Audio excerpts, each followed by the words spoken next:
where do we leave off? Hello, um, everybody who isn't us. Yes, yes, Freddy, you do have a sword.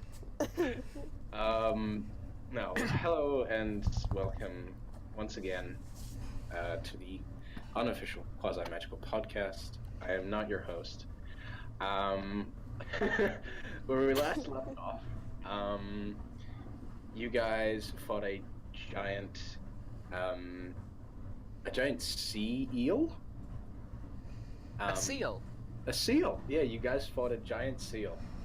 Where do eels normally live if it's not the sea? Freshwater. Fish water. You fought a seal. You fought a sea eel, and it was pretty dope, except for that one bit where Cirrus got his wing bitten off. That was wasn't less so dope. That was not less dope. It was significantly less dope. It was significant. That dropped the stoke pretty low. Real busted. And he sustained a couple more injuries, hitting sort of the ground with that much force, or hitting the ocean with that much force. He did break one of his legs as well as sort of dislocate his bottom jaw. Why? Do birds have jaws? Birds have beaks. Beaks. Their lower beak bit. Ouch. Yeah. Bone. So that wasn't too hot. I was about to say I'm gonna kill this thing, but I already But have. you did. I did. And you did so after Muad'Dib found his hammer, and teleported you all to the astral plane. Where I made it vomit up. Yeah, where you just sort of fucked up his shit. And now you are on the plane of Mechanus. Woohoo! You have just landed in front of this giant safe. The safe is opened. Stairs have sort of mechanized. I wouldn't say materialized, but they were already there, just sort of flopped out. Bit like things. I don't know words. And Me too. Cirrus was taken into one of the hangars, and that hangar has been closed off, and you can hear a whole bunch of what sounds to be welding, which is kind of odd because it's a bird, not a machine. But yeah, you are now in Muad'Dib's workshop. So, one second while there it is.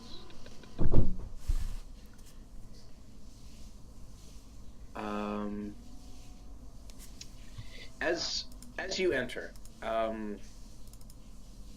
you see these incredible complex machines all across the floor, and a few others are suspended in the air, sort of hanging by some sort of hydraulic mechanism.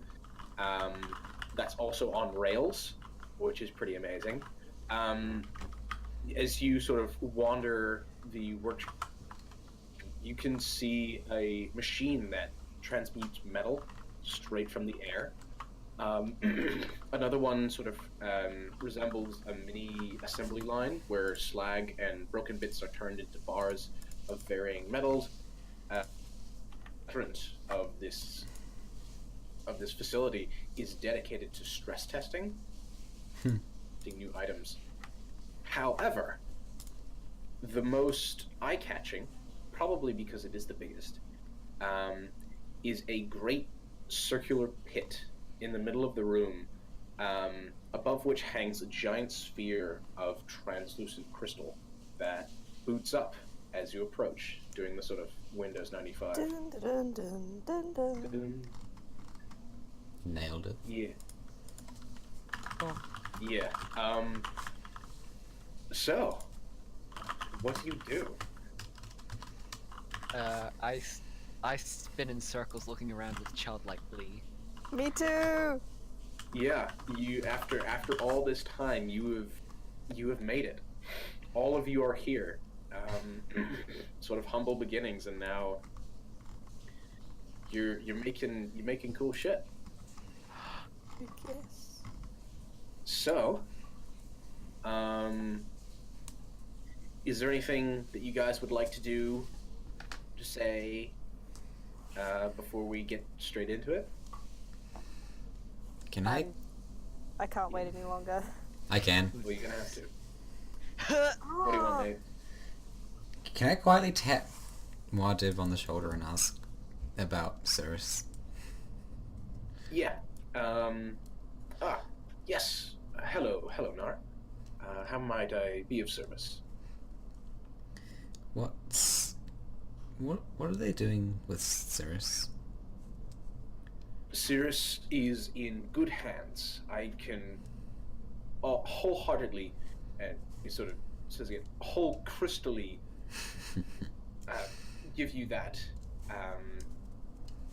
He, looking from the damage, it is very extensive, and he will need a few replacements of a few parts. So give it some time. Prosthetics are not easy. They are a science, and a very difficult science at that. But just give it time, and Cirrus will be right as rain, I assure you. Okay. Okay. So, who would like to go first? Don't all speak at once. Yeah. Yeah? I'll go Paper, first. scissors, rock. Scissors. Wait, shit. I do Alright, rock. Type Fuck. in chat. Alright, ready? Alright, Okay. wait. Do up what you want.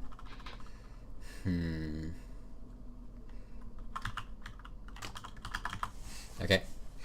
Alright, everybody ready? Wait, what chat are we going into? This is story info. Story info, okay. Wait, okay. Are we doing this? Okay. Yeah, we are. Alright, ready? 3, 2, 1, go. Yeah! Yeah! Thank Ha, funny. That was my joke. Funny, Nina. Thank you. I want to see some All scissors right, versus the penis. I want to see who wins. Nina gets to go first. Alright, so am I just running through like what I've bought? Yeah, just got, and we'll sort of make a scene as it goes along. Okay. So I'll just read out what I've written down, I guess. Mm-hmm. Oh, I don't...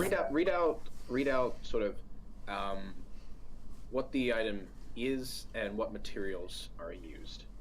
Okay. Which is pretty much what I've written down. So,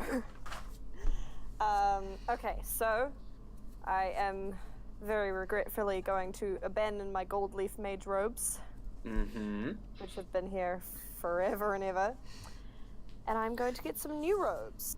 Rins picks them up off the floor. Very your If they style. were.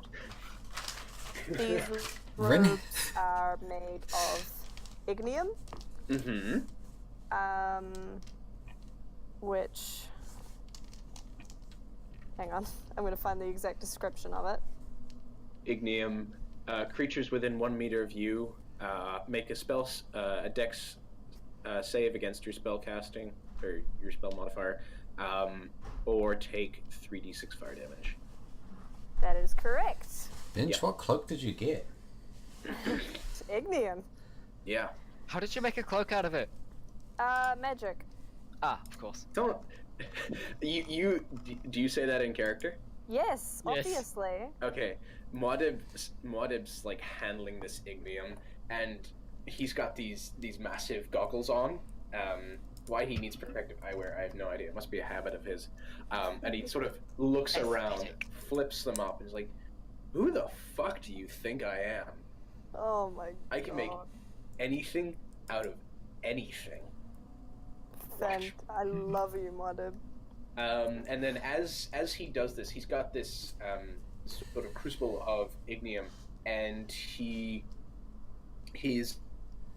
start to sort of splinter off, sort of General Grievous style. And then at the end of each of his arms is a little needle. Nutty? And then before your very eyes, he is stitching in midair, sort of like top to bottom, a cloak or a robes of ignium. Cool. Now that was your armor, is that correct? That was my armor, yes. Yes. So, just so for people who actually care now, this gives you resistance to non-magical damage, immunity to fire and cold damage, and +3 to AC. You also, however, gain 1 blessing of your choice. And what blessing did you take? I took the Blessing of the Weave from Mystra, the goddess of magic, I believe. Nice. Do you want to read that out, or shall I? I can do it. Yeah, sure. So I gain spell resistance and +4 defense against magic attacks. If an enemy rolls a natural 1 on a spell attack, the spell will bounce back at the caster. If I cast a spell and it fails, I will not expend the spell slot. And there might have been something else, but I didn't jot it down. And minus 20% to wild magic. That's the bitch. So spell resistance, just so we're all clear, that means you have advantage on any and all spell saving throws. Hell yeah. So that's pretty fucking good. And then you also have a +4 on top of that. So that's pretty fucking good. We'll get to your bit in just a little second, because there's something else I've got in store for you with that Blessing of the Weave. Who'd like to go next? Which wins, scissors or scissors? Shall we try again? I think scissors wins. Okay. What are we doing? Typing again. Okay. 3, 2, 1. Fuck. Scissors. You Scissors don't win. win. All right. Third time's the and charm, everyone. It's actually the perfect turnout. So, Fredo, why don't you read us out? Oh wait, no. Didn't we Nina, make you like still 3 have an items? item.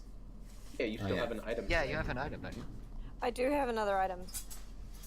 Well, it's not really an item, but... You have 2 items? Is that correct? Or what did you get? Yeah. I have my tattoo. Yeah, you got your I got another tattoo. tattoo, guys. Oh, my god. And what else? Yeah. Degeneracy of teenagers. Well, I counted my robes as an item because, like, they've got more stuff to them as well. Which, Fair. actually, All right, do I get to go into more detail about my robes? Because they're yes, cool. you, absolutely, by all means, go ahead and take it away. Pixar didn't happen. Alright. Let me, again, read out what I've got here. So, these new robes are dark grey with a metallic appearance and texture due to the ignium, but they move as lightly as silk. Small flames swirl around the robes at random, either bright orange or a deep purple. These robes are constantly prepared. If a spell attack targets me, the flames will react and strike the caster with 16 damage. I can decide whether the robes strike with fire or cold damage at any time during my turn as a free action. These robes also grant me +3 to my spell save DC and immunity to cold and fire damage. So it's pretty much fire shield, but like robes and cooler. And it also, Shit. if so, just so we're all clear, and I actually need to write this down as well.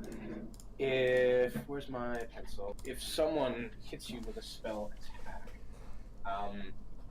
then you send off a reactionary attack. Does it require a save?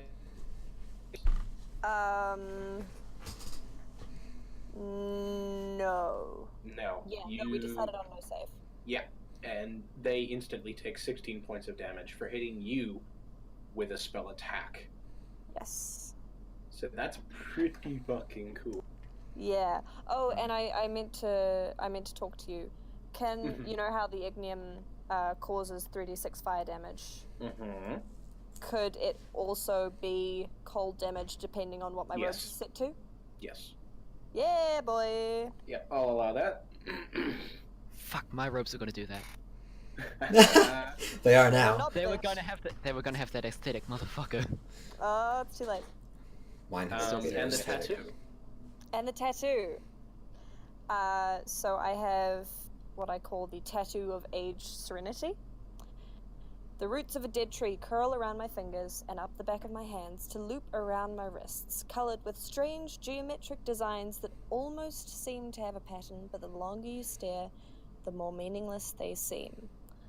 These tattoos allow my hands to gain absolute precision and power. I gain +5 to spell attacks. Additionally, I can choose to use my bonus action to begin concentrating. If I am not successfully attacked until my next turn, I can select any meta magic option to apply to my next spell. So Nate, you are useless now. Thank you. Goodbye. Excuse agree you, with this what? Look at that. So Finch. you used Sarenwood. I'm Is that kidding. correct? I'm sorry. I love you. I'm sorry. Do you want me to cast Blight at 9th level on you, Nina? You can't be more dullard.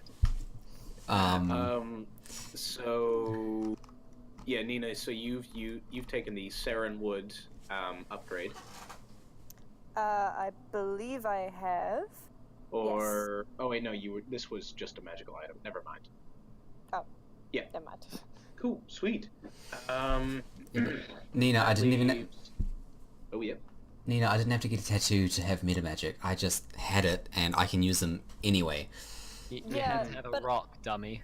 Yeah, but I have meta magic and I have a tattoo, so Now I wanna play something here, because you brought up the sort of the tree, the dead roots of trees.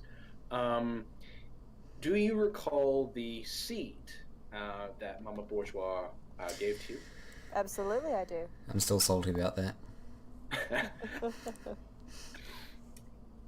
While you're sort of looking around and waiting for this all to be done,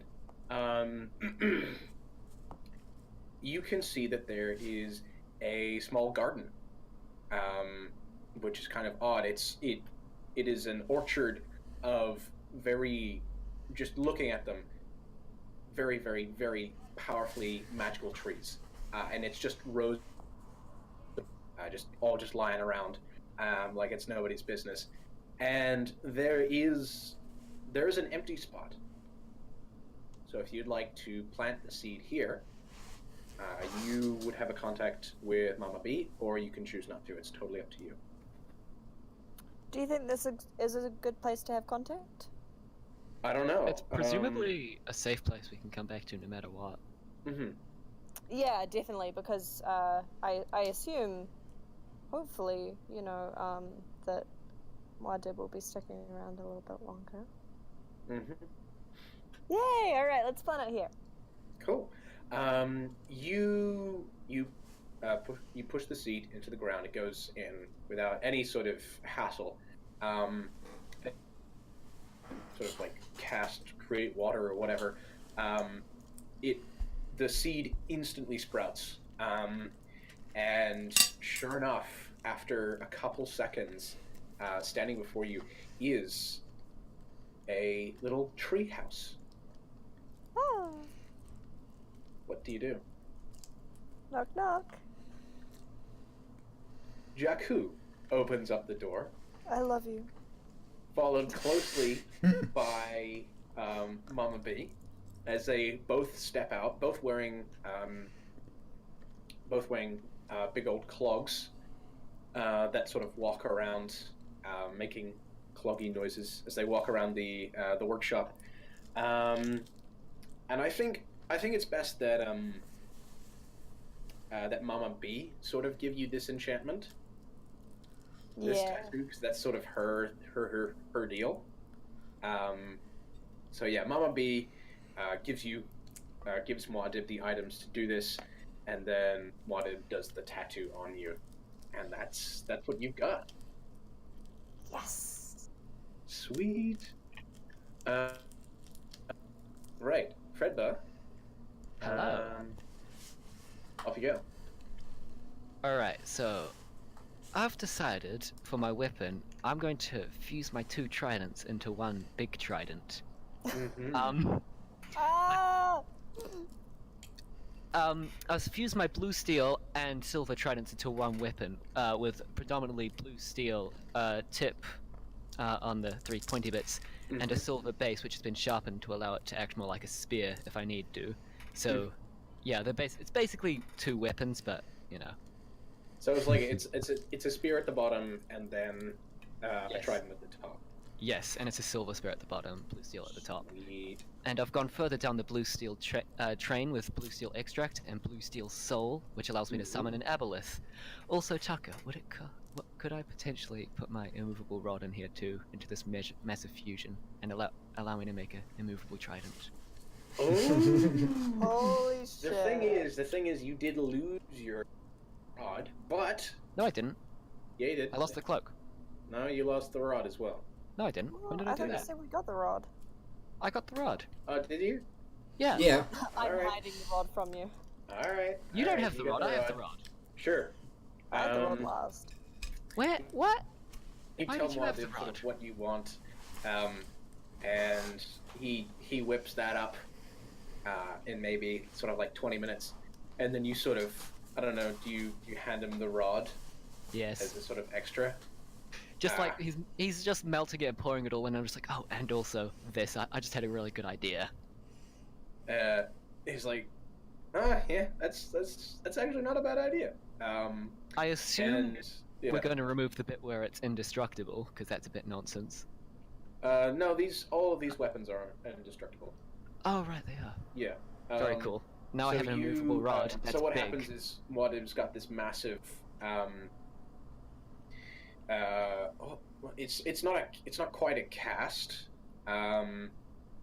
He's casting little bits of it and then putting it all together, and then I think for sort of the main handle, he just sort of pushes his hands across the surface of it, and this immovable rod just gets longer and longer and longer until it is the entirety of the sort of basically the handle, the shaft of, one might say, a trident Why did I and not say that?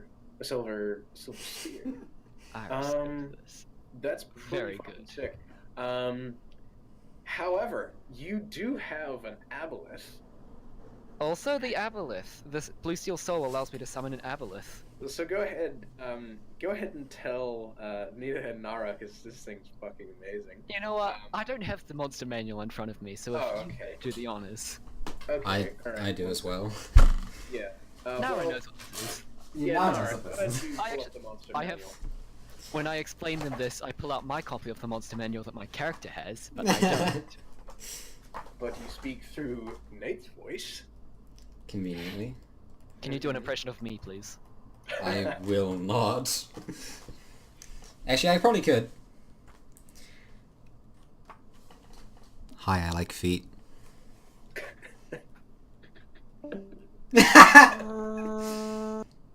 He had it coming. Someone drag him back in here. I hate this. You asked for it, fool. I never asked for this. Hold on, I'm trying to find the aboleth. I'm blind. I found it. It's one of these things. Yeah, it's one of those. It's one of those things. It's a Alright. secret. No doubt you've looked at it. Yeah, no doubt I've looked at it. I was here when Freddy was looking through the Yeah, manual, he was, like I was immediately describing after. most of this with Nate after that session. Yeah. Not the cloak though. Not the cloak though? No. I gotta go a bit further with that. Mm-hmm. I don't think you've seen the final of my cloak, Freddy. I don't think I saw any. Has everybody just got cloaks? Yeah. Yeah. Yeah. Red. Can you set me on fire so we all have this aesthetic? No.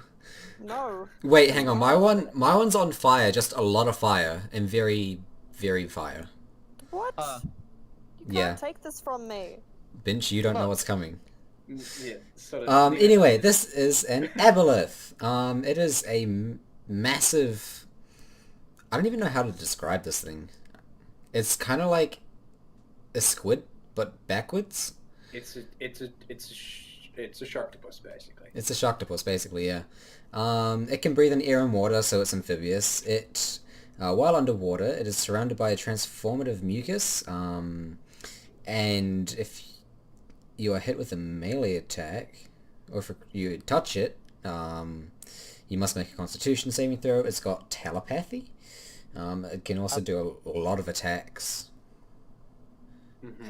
What else can it do? It's got 3 legendary actions: Detect, Tail Swipe, and Psychic Drain. It's got a lot of HP. It's a lot of HP. No, it's a big oof. Yeah. So Was that 18 D10 plus 36? Yep. 17 AC. Dark Vision, Passive Perception, Skill. It's got history? Yeah. No, this thing. If you read the ecology of the aboleth, my god, are they scary beasts. Anyways, so that's while over the this is all page. happening, Freddy, you have infused, or you have this trident. I'd like to also point out, it says that when you touch it, you get diseased. I'm immune to disease, so I can still pet it. Fuck you. Oh yeah. But he Muad'Dib hands this trident to you, but it doesn't much different than the trident you had before. It's so dense. Yeah, it's incredibly dense, and you can twirl it around quite easily, but there's something missing, and Muad'Dib moved a big pit that's in the center of his workroom, and there's a whole bunch of, as you get closer, you see that there are a whole bunch of runes carved in around this pit, and he touches one of the runes, a rune that you've actually seen before. Go ahead and make an intelligence check. Okay. A 19. 19. You remember this rune from your time in the Sunken Citadel, when you were facing off against that Marrow, and he had a portal to a whole bunch of different realms or planes, the elemental planes. Ah. This was the plane of water, and Muad'Dib opens this up and just dives in. What? What do you do? Good night. He has his hammer, right? Oh yeah, he's got his hammer and everything. Then Oh, I he's guess I fine. don't give a fuck. About an hour later. Hour? Yeah, about an hour later. SMH. Muad'Dib reaches up over the pit as water sort of drips off of him. He's got something in his hand. It's something very long, and sort of slimy. And as he continues to pull this thing up with no sort of physical effort, he lifts up a great big aboleth from the depths, dead. Aw. And he drags it across the floor, and as he does so, all the machines that are sort of on rail tracks on the floor part, and he brings it to another circle, casts a ritual, and Just the casually. yeah, just casually. That only takes 5-10 minutes. He sacrifices a goat. Yeah, he sacrifices a goat. And you can see the aboleth getting smaller and smaller and smaller until it is just this gem. It is a red gem, and Muad'Dib beckons you closer. May I have your trident, please? Yes, sir. I hand it to him. With one hand, Muad'Dib has your trident, and in the other he has a gem. And what he does is he does a hole punch on your trident with just 2 fingers. And where does this gem go, Fred? Gotta be at the base of the 3 points. The bit where Nice. they all converge together. Just ka-tunk, and you see blue steel just go flying, a solid piece of blue steel. And now in its place is an aboleth sort of gem. And now, as you hold it, you feel, oh shit. You also had a cloak. Go ahead and read that off. Well, I'll do my armor first. It's my Sure. plate mail armor, because that was good enough. And also my helmet, which is reforged to Yes. aesthetically look like the plate mail armor. So it's now dwarven, I guess. And now I look aesthetically consistent. And I've got mithril on it. Mithril. Which... So mithril advantage on perception and medicine checks. You can Yep. stabilize allies you touch, requiring no material components.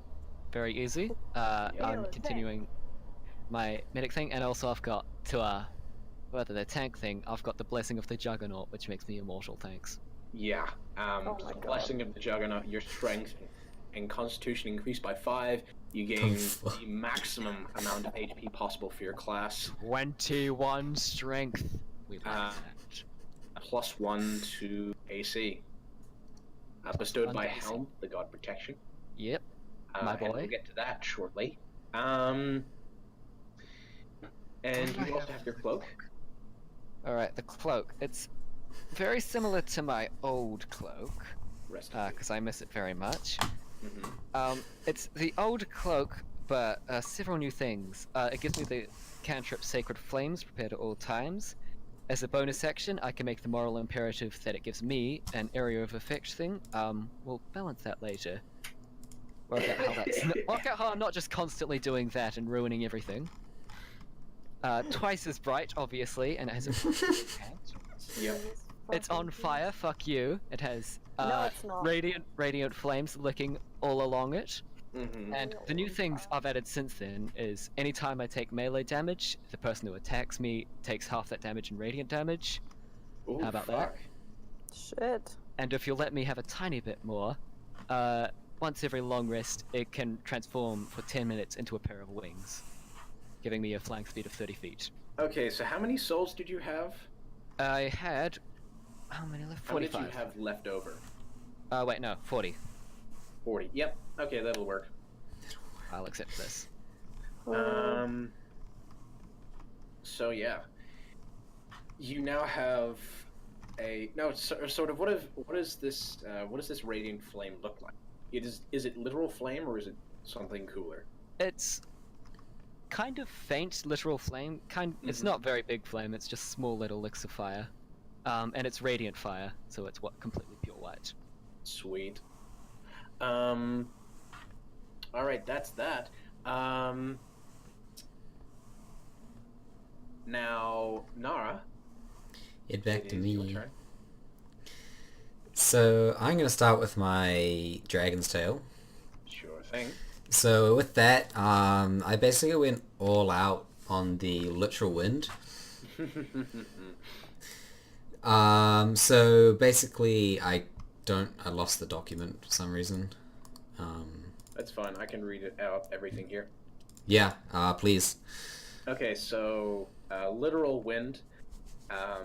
This material requires concentration for you to use. You gain an extra attack, so you can attack twice in a turn. For an extra 8 souls, your weapon lacks any physical form but can still be sensed by the unusual flow of air. Pick 3 weapons, and you can change it to any of these weapons at any time as a bonus action.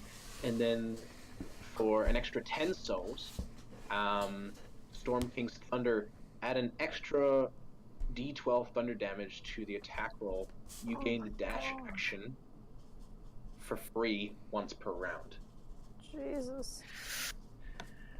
Now, Yeah, and after the rest of all of my other gear I had, I also had enough souls left over to add another damage dice onto that. Yep. So, whatever your Dragon's Tail is, plus an extra damage dice, plus a d12 thunder damage. Mm-hmm. Which is pretty fucking lit. Now, something happens when when Maudib gathers this Sylvan Wind. Before that happens, read out the rest of the stuff for me.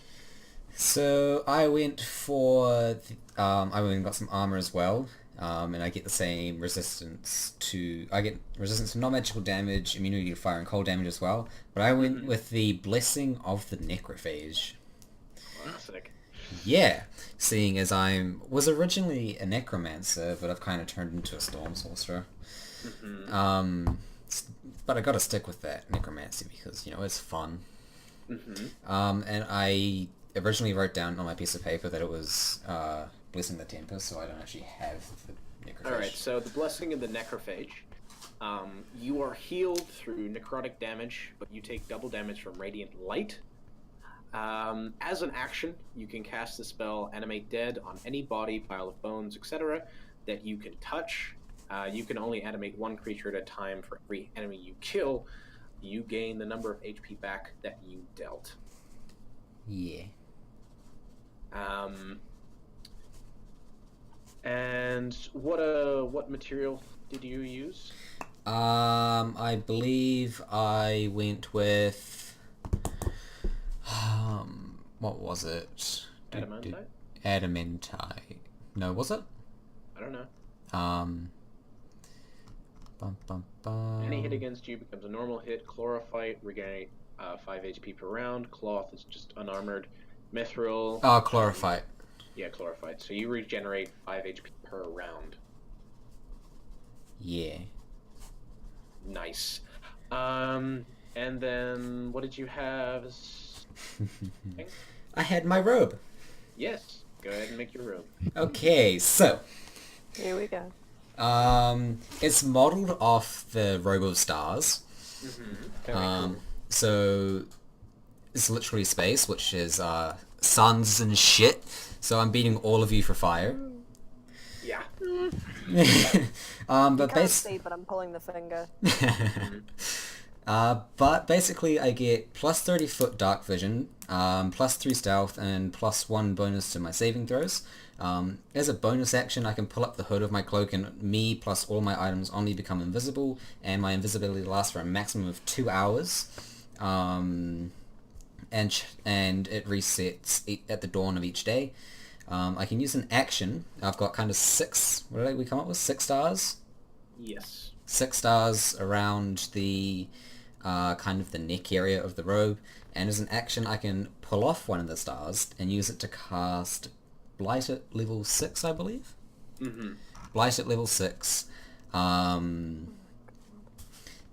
so yeah, I can do that 6 times, and then daily at dusk, 1d6? Yeah, 1d6, remove stars, reappear back on the robe. And then I've also got, while wearing the robe, I can use my action to enter the astral plane along with anything I'm wearing and carrying, and I'll remain there until I use it. Use my action to reappear in the nearest space I occupied on the plane I was just in. Are you open for questions? Me or Tucker? You. Yes. At what point are you going to cast Blight 6 times in one day?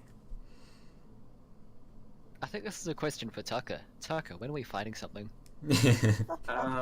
Very soon, actually. Or depends on. Tragic news, y'all. I have an optional fight coming up soon. Woohoo. Now at this time, you guys. Oh, sorry. I just have some tragic news. I've got to go pick my sister up from town. I'll be an hour. Oh no. Sorry. Have fun in your optional fight, I guess. Don't progress the story. Freddy's asleep. Okay, Freddy's asleep. I am Freddy- so amazed by my trident. I enter a meditative state for the next hour. Red. He's attuning to it. Yeah, I gotta attune to it. Yep. All right. IRL. Before I go, I offer Nara a trade. I have that cloak on below my cloak, so I have both of them on in exchange for the immovable ring. Fuck off. I tried. This is my cloak, Freddy, I bitch. love you. No, he's gone. Oh, and I leveled up 4 times, so I'm level 14 now. Yes. Now, something. This is at this point, none of you guys have actually got your blessings yet, so you've just got really sick armor. Mm. So you don't have your blessings. Those will come in just. However, something happens when Nara Muad'Dib is retrieving this wind. He goes over to the pit once again, taps on another rune, and opens up a portal to the elemental plane of air. And as that happens, you and Nina, and Freddy, if he was here, you all are assailed by this voice that sort of sweeps over you and comes out of this pit. Not literally, but you can hear someone calling for you. You can't tell. You don't know what they're saying, but you know that they are calling for you in some sort of language. Who?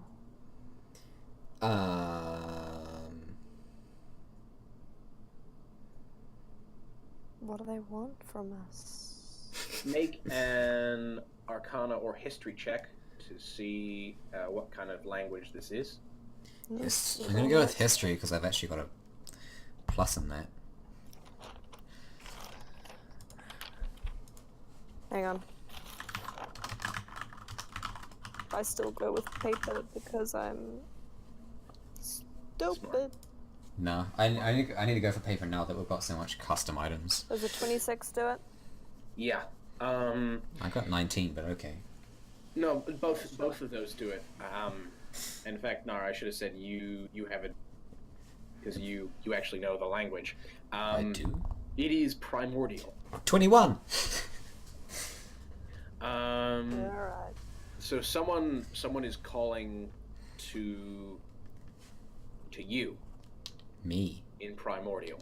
I don't know. It could be you. It could be Nina. You haven't. Both of you can hear this. But as you're hearing this, Muad'Dib makes no reaction to this sound. Can you hear that? I say out loud, did you hear that? Hear what? The voice? What voice? The one that just came from the massive pit. It's still coming, by the way. The one that's coming from it is the this one that. constant stream. I don't hear anything. And then Muad'Dib looks at all three of you, Freddy included, and he points Nara to your necklace. Oh boy.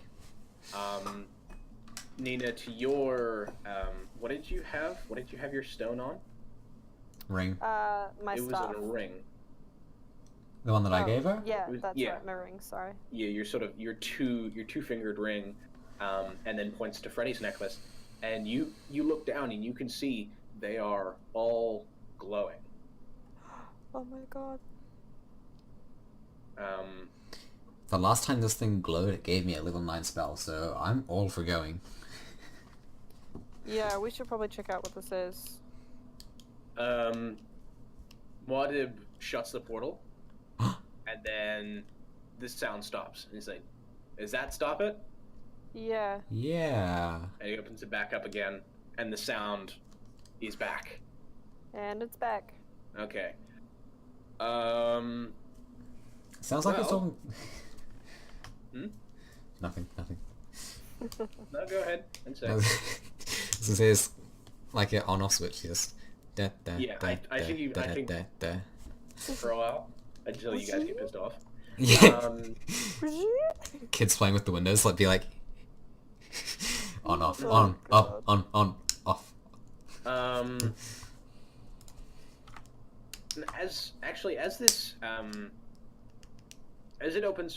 As Muad'Dib opens the portal for a second time, you hear a large bang come from somewhere within the workshop. Huh. Go ahead and roll perception. Oh boy. What's my perception? Am I using my new character sheet now? Yes. Yes.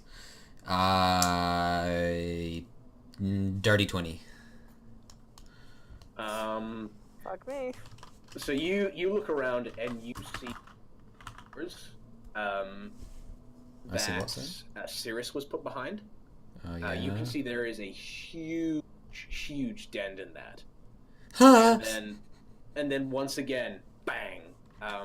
As Cirrus throws itself against the hangar doors, and it's sort of like a cartoonish imprint of his face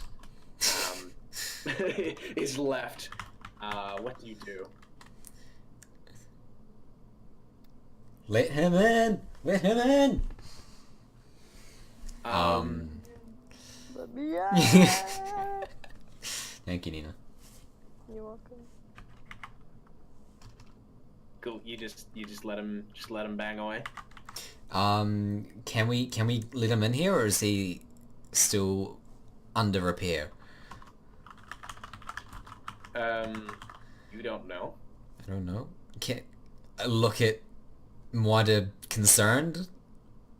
Don't look at me. I'm not in charge of putting him back. I mean, I am in charge of putting him back together, but I left that job off to my other role, so you should be fine. Can I go to him? He's your bird. Run off to the nearest entrance into the room, I guess. Yeah. The hangar doors are massive, but you managed to find a sort of smaller door into them. And you walk as you sort of, you see the new and improved Cirrus. Oh boy. I don't know how to describe it. Think of a cyberpunk Thunderbird. And that's what you've got. Yes. Cirrus has this sort of head-mounted, some sort of head-mounted gear.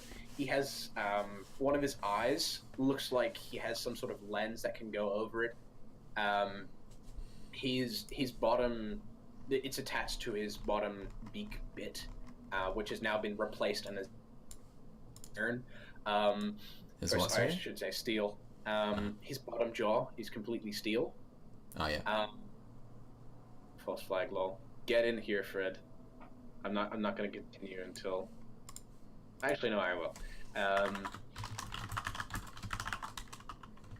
Yeah. Oh boy. And sort of, it's all of its claws have been replaced. You can see that its legs haven't been replaced. Bits of metal have sort of been tagged on to the one that was broken, but the actual physical claws have just been, or I should say talons, because it's a bird, have just been completely taken off and replaced with almost dragon-like talons. They're huge, and of course, the wing. The wing has been entirely replaced, and Cirrus now has one incredibly long and incredibly badass steel feathered wing. It looks so killer. Cyborg bird. Yeah, it is a cyborg bird. Very good thing to Cirrus come. has not noticed you. Cyberb. Banging against the hangar doors.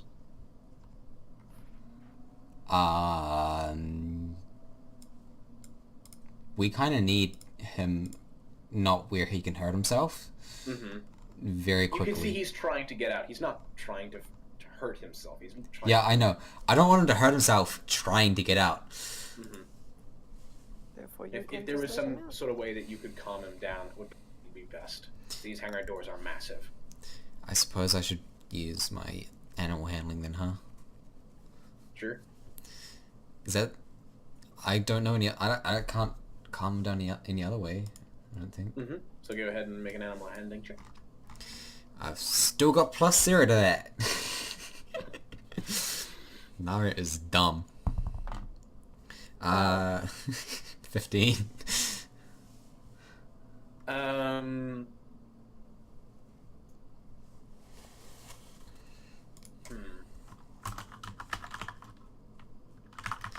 Can Rin also do No. it at the same time? No. No. What I'm gonna say is you try getting close, but that just seems like a terrible, terrible decision, because this bird is thrashing about, and you can see now it is tearing through the hangar door, trying to get out. Can I sit down and touch my Thunderstone? Thank you for picking up on that. Yes. Yeah. You may. I just remembered. Cool. Yeah. You sit down, cross-legged. I assume. Thunderstone in your lap, and you put both hands on it, and instantly you feel this nauseating pain, like you just hit your head against a hangar door half a dozen times. But then you remember this feeling that someone is in your head, and you stop, and you look around, and as you're sort of looking, one of your eyes, the eye that had the lens over it, zooms in, and starts doing sort of like Terminator looking around style, and it finds you, and it is sort of displaying stuff in this hut. It's so badass. Is it in Primordial? Oh, no, actually. No. No, it's not in Primordial. It's in another language. You can tell that it's just sort of the way it's written. Of course it is. But it must be an elemental language of some kind. Okay. And the Cirrus comes closer, and there is this sort of magnet, almost this force of attraction, and then suddenly there is a sort of zook, and Nara, your vision goes away, and you are looking up at the Thunderbird, who now has the Thunderstone in its piece of headgear. Ooh. Just almost like a third eye. And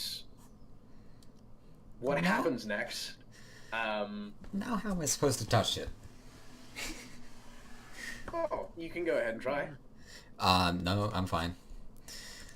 I can say it there for I now. think Muad'Dib has gotten there, and the hangar doors sort of slowly creep along its rails,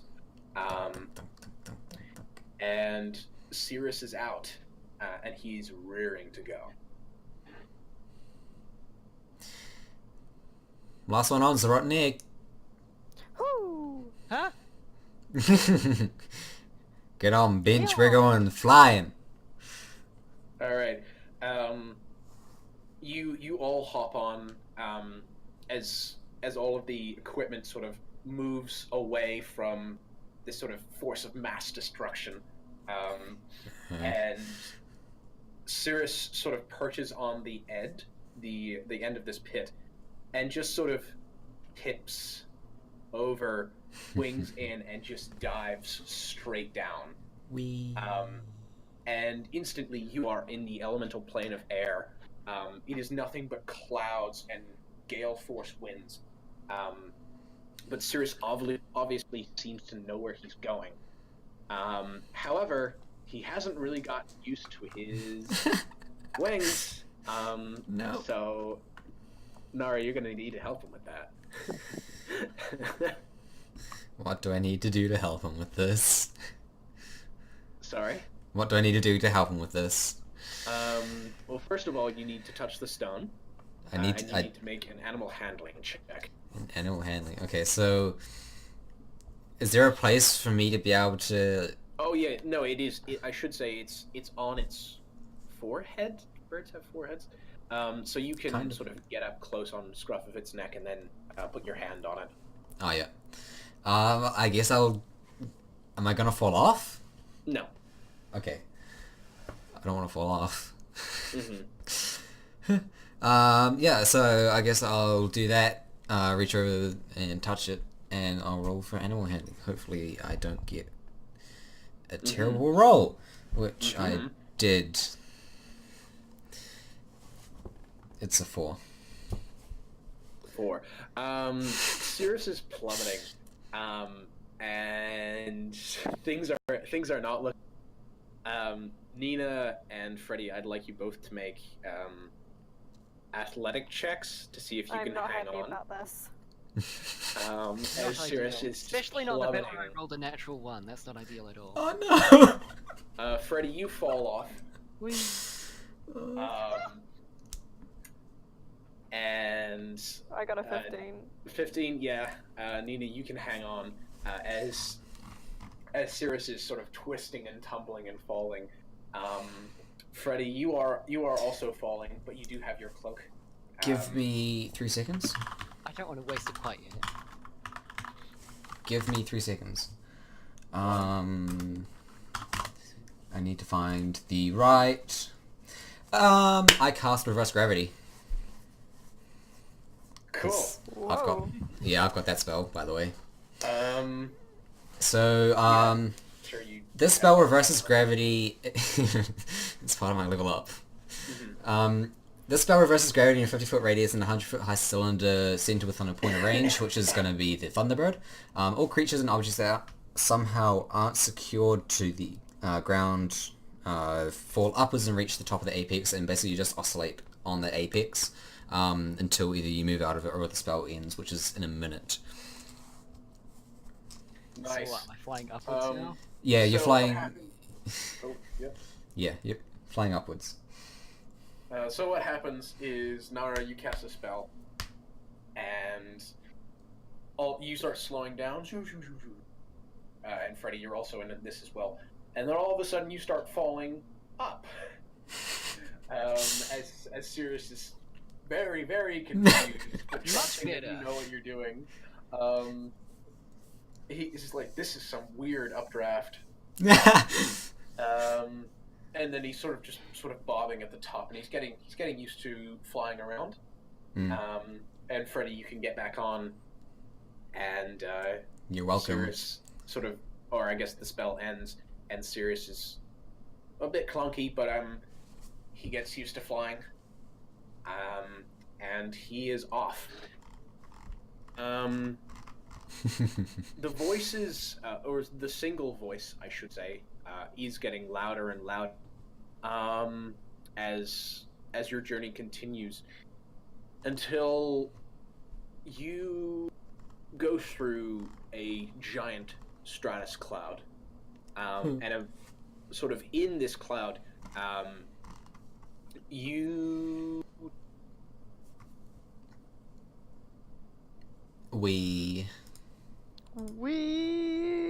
You broke off, by the way. sorry. You broke off, by the way.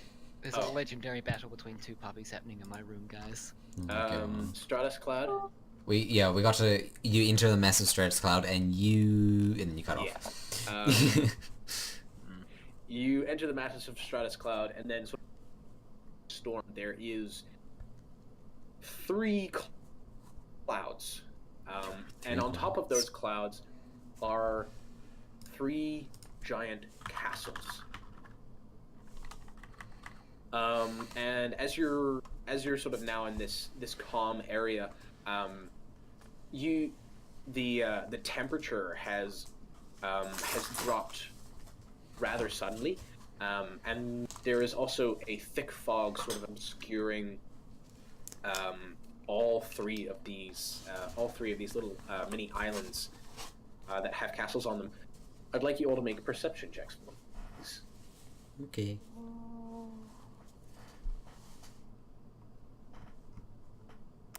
That's a 19. Nice. Also a 19. Wait. Dirty 20. Nice. Dirty 20? I love me that advantage. Mm-hmm. Hold on, what's my plus? Yeah, Nara's too focused on her bird. Cool. Well, through the eyes of the bird, Oh, okay. you're still seeing everything that's around you through its perspective. You all see, sort of spread between these three clouds, these castles that are just in disarray. Looks like a bomb went off in two of them. Most of the vibrant blue stained glass domes, thank you, words, have caved in, sort of on top of all of these. There is a bridge of light that connects all three of them, how going on and off. And there are also these large, irregular sized pillows of snow littered on the ground. As you descend lower, it begins to snow. Like snow just materializes. You're in the eye of the storm, but it's just there. And Cirrus swoops down to the front doors of the largest castle. This one appears to be in much better. The doors are still standing. The dome is still there.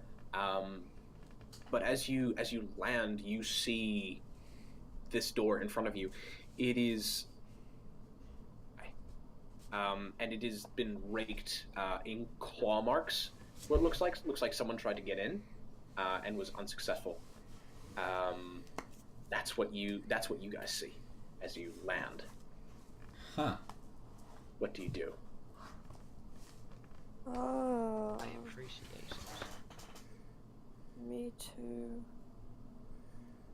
So this place is kind of cool, huh? But it kind of looks like... Yeah, okay, so something happened here. No way! You can see, all of you. There is one of lumps of snow, close to or on one side of the door, or on one of the two doors. Sorry, my brain isn't working. I'll just say I'm fighting off a cold. So yeah, that's there. There's just heaps of claw marks. You can see, yeah, this place looks like a mess. Ooh. I go inside? Yeah, let's go. Yes, we have to. Let's go. Freddy, how exactly are you getting in? There's a door, right? Yes, and it is 40 meters high. 40 meters high, right? Yes.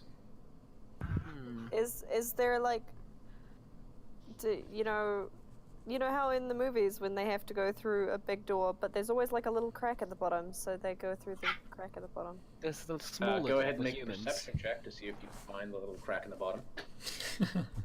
There's always a little crack in the bottom. There's always a little crack in the bottom. Sure. 10. 7. 7. 10. You, all three of you do not find the little crack under the door.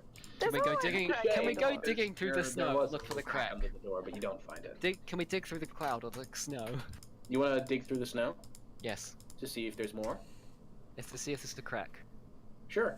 I won't make you roll for this.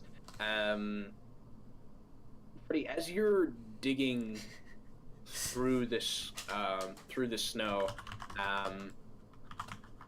are you digging in one of the lumps of snow, or just sort of around the base? Around the base, probably. Yeah. So you're digging around, and you hit something hard. And you keep on digging, and you keep on digging, and you just have a large piece of what looks to be a massive log, just sort of lying at the base of this door.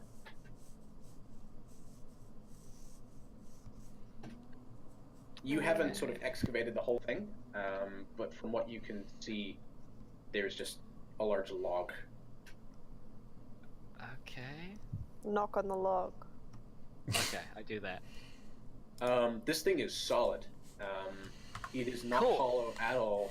You may want to know something cool, Tucker. You can actually knock on solid things. Mm-hmm. But you go boom, boom, boom, and you can tell that it's solid. Okay. The door Alright. opens, right? Can I tap out yeehaw in Morse code? How loudly tap this out? Very loudly.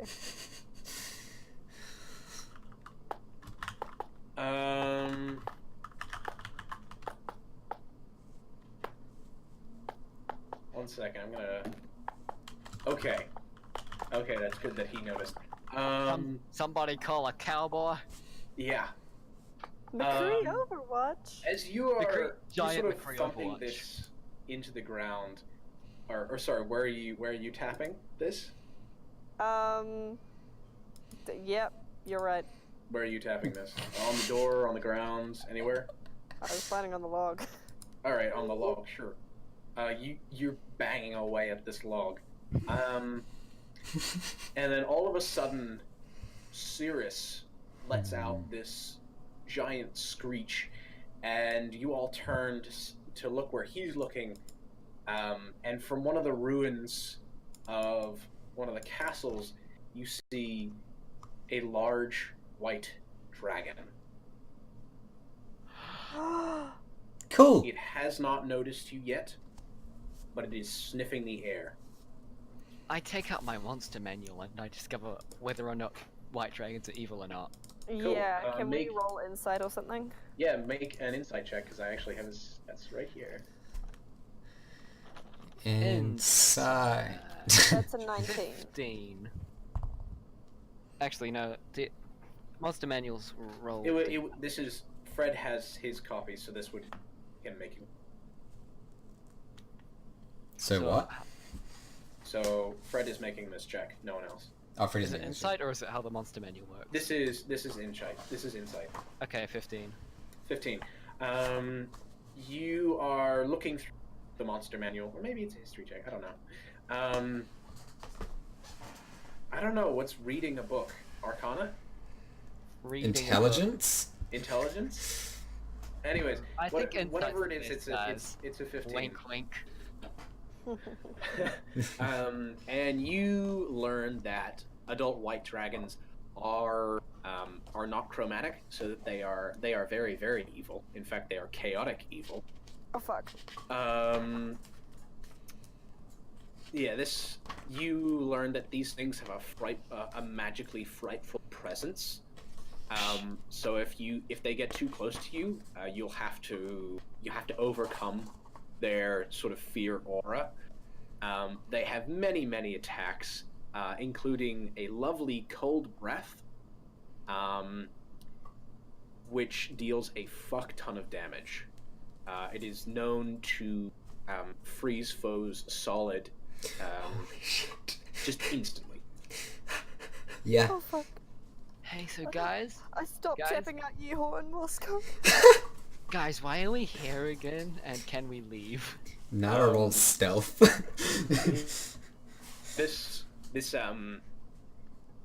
The reason that you're here to answer this is because you can tell that the sounds or the calling is coming from behind this door.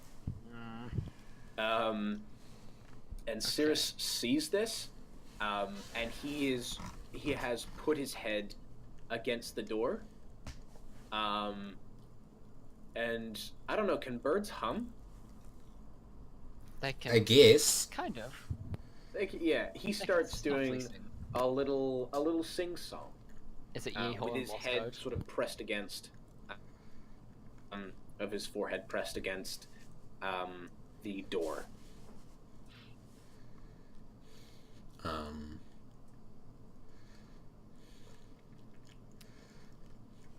I Nada? don't know. I don't know the What is song, your but I'm gonna join in. Are you No, what putting is your it? head against the door? Yeah. I look up the door to see if there are any handles. Yeah, there is a handle. It's pretty high up. How big is it? It is twice as tall as you. So the bird probably couldn't pull it. As you're sort of thinking about how this would, you hear the door creak as it begins to sort of pull outwards. However, it stops just before it can get any further, as it has run across something blocking its path. Is it a log? Yeah. Shit. Let's move this log then. Hold up. Is this log actually a log? That's as far as you can tell. This thing is a log. That's as much as you've uncovered. Right, because if I cast Blight on it, it kind of just disappears.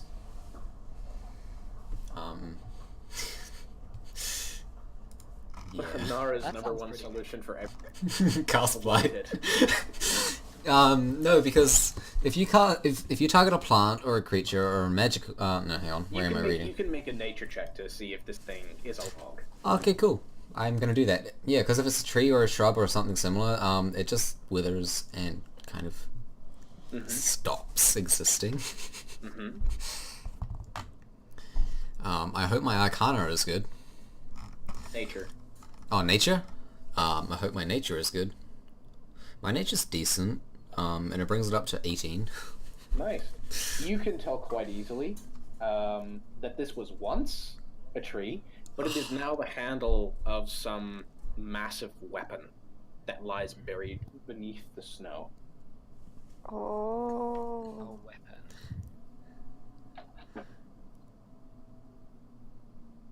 We probably couldn't lift it up, could we? You don't know what this weapon is. You've just sort of looked at the area that you can see, and it's like, oh shit, this is the handle of a weapon. Huh. Like a pole lamp style weapon, or? You can't tell. It is just the handle of a weapon. And I think at this point, the adult white dragon has sniffed you out, and it lets out a bellowing roar. Aha. And the snow starts even heavier. Roll initiative, everyone. Very cool. Natural 20. Nice. And 15. my Japanese homework for this one. So, Fred. That was a natural one, but I've got +4 to that. Nope, you go last. Yeah. Wow. We've got, before we kind of jumped off here, I did get my cloak, right? Like, Oh yeah. So you all have your items. You don't have blessings though. okay, That's the We only don't thing have our you guys blessings. Don't have. okay, Ah. Yeah. okay. That doesn't matter. My Um, plan still works. So. I have no idea what my AC now is, actually. I should probably find out. It's 20 for me. Of course it is. Wait. No, it's 22, sorry. 22. I'm wrong. One sec. I think mine's like 19. I'm just gonna pray this means I don't need to work out what my health just was. Right there it is, and there's the number. Lovely. But where's armor gone? Here it is. So what do you get? Nina, what did you get? A 15. 15. Nara. Natural Nara got a 1. That's right. Just a heads up, Yes. I think this dragon might be resistant to cold. Hmm. What gives it away? In fact, I think the dragon might be resistant to fire. I do Fred, I have think those. I neglected to sort of say the resistances of this thing. In your monster manual, you read that this thing has immunity to cold damage, but it does not have any other sort of resistances. It doesn't. So what you're saying is I you could cast Fireball. poison spray. So what I'm you're saying you could is... cast poison spray.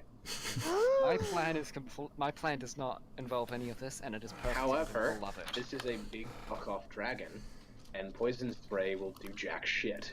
Hey Nina, hey Freddy. You should use your ring of immobility and just trap it. Alright, but I need to do something before then to make sure I can do that, right? What's that? So, what I'm going to do on my turn is I'm going to cast Create Food and Water Yes. to make a big old pile of food that isn't us. Cool. Where are you creating this? Oh god. How much room is there away from You are sort of in the so there is plenty of room. Far away from the door, please. 30 feet. Cool. How much? Roll for food. How much food? It says you create 45 pounds of food, so that much. Oh shit, that's a lot of food. All right then. That's a lot of food. That is a lot of food. So a great Battle big one, meal, everyone. A great big meal appears. It does say the food is bland but nourishing, so that's the possible problem.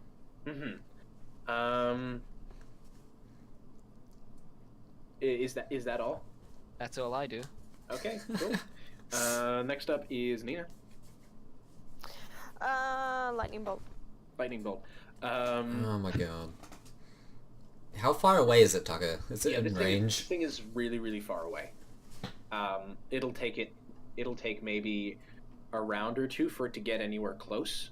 So you guys still have some time for preparation. We could try and escape, but also we could kill it. We could let it eat the food, and then I could trap it with my ring. That's a good point. Alright, you all hide and hear me out. Hear me out. And Okay. using my cloak to be a baby white dragon. Hear me What? out. I could cast reverse gravity again, and get this It's a dragon. and get the sword out of the way, so then we can get inside. That works. That works. Okay, Nina, what do you do? I'm just along for the ride. Are you Alright. gonna forego your turn? Yeah. Nina starts flossing. Yeah. Yeah, Nina. Anytime Nina, you forgo... start- Actually, can we make this a rule? Anytime you forego your turn, the DM says what you do. Yeah. Nina, you do start flossing. And not the hygienic kind. Glad you could clarify. Next up is actually the Thunderbird, Cirrus. He is going to start. He is going to break off his concentration from the door. And he is going to cast Storm Sphere, a great big sort of ball of electricity and dark clouds forms in his mouth, and he shoots that off, and that's sort of standing sentry just above the food, actually, or sort of around that area, and then returns back to putting his head against the door, which still creaks and groans, trying to open up, but it is stuck. Shit. So next up is Nara. What do you do? Yay! I tell everyone to hold on to Cirrus. Cirrus is putting himself on the door. Yeah, everyone hold Follow on. that. Does he have cyborg handles? You can get on him and hold on to him, Freddy. Mm-hmm. Because I just used my great ability of meta magic Nina to recover my spell slots, which sorcerers can do, and cast reverse gravity again. Cool. Which so is a this little is what happens. This is what happens. The dragon is nowhere near you. Yeah. It's still going to be enough 6 seconds before it gets to you. But what happens is everybody is, I'm guessing, holding onto Cirrus. Is that correct? Mm-hmm. Yes, absolutely. Okay. And please read out reverse gravity for me, please. Again? Alright. Spell reverses gravity in a 50-foot radius, in a 100-foot high cylinder centered on a point within range. 50-foot radius. 50-foot radius, yeah, 100-foot high. And you are all in the radius. And we're all in the radius, which is why I said hang on happens? to... Yeah. The sword is also in the radius, or the weapon is still in the radius. Yeah, the sword goes flying, but you also all go flying. Which is why I said hold on to Cirrus. So you are all tossed into the air, and Cirrus as well is very, very upset. And the white dragon is sort of like, what? And it begins flying up there as well. But I'd like you all to make dexterity saving throws, please. Yeah. What's my avoid dex? being cut up by a giant pole arm. My bad. 16? 21. Mm-hmm. 19. 19. I love saving throws. Yeah, so you, Nina, you just barely make that save. And you sort of have like this spinning thing of death. And let me make a save. Ooh, Cirrus, however, was not that lucky. No! Can I Cirrus start? Maybe because he's a big boy, but Can he I- takes all of that damage. All Oh. of that sweet, sweet money damage. Can and I he start is rolling for badly Cirrus? hurt. Sorry? Can I start rolling for Cirrus? Nope. Fuck. So yeah, that's a thing. Cirrus is badly hurt. From this you can see he is totally off balance. And yeah, you're all still clinging on to him somehow. As the dragon makes its way closer to you, you still have to the end of this round until it can do anything to you.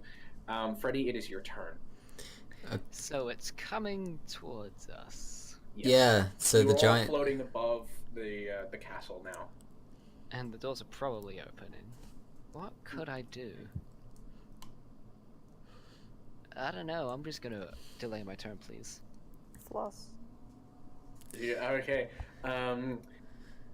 So... Wait. I don't think I can floss in midair. Alright. So hang on, we're sitting at the top of the cylinder, and this massive pole arm is actually beside us, right? Because it's kind of oscillating up here with us. Yeah, it's all up there with you. We're gonna be up here for a minute, unless Cirrus flies us out of it. Isn't it concentration based? No, No. this one I never do concentration. Yeah, but it's just If I did concentration, you guys would all be fucked. Yeah, I know, but it's just if it was, then Nara could end it at will. Oh, It yeah, is- No, yeah, she can end this at will. It is concentration, but Huge if true. my turn's last, so... So you're not gonna do anything, Fred? I'm delaying my turn. Cool. All right then, Nina.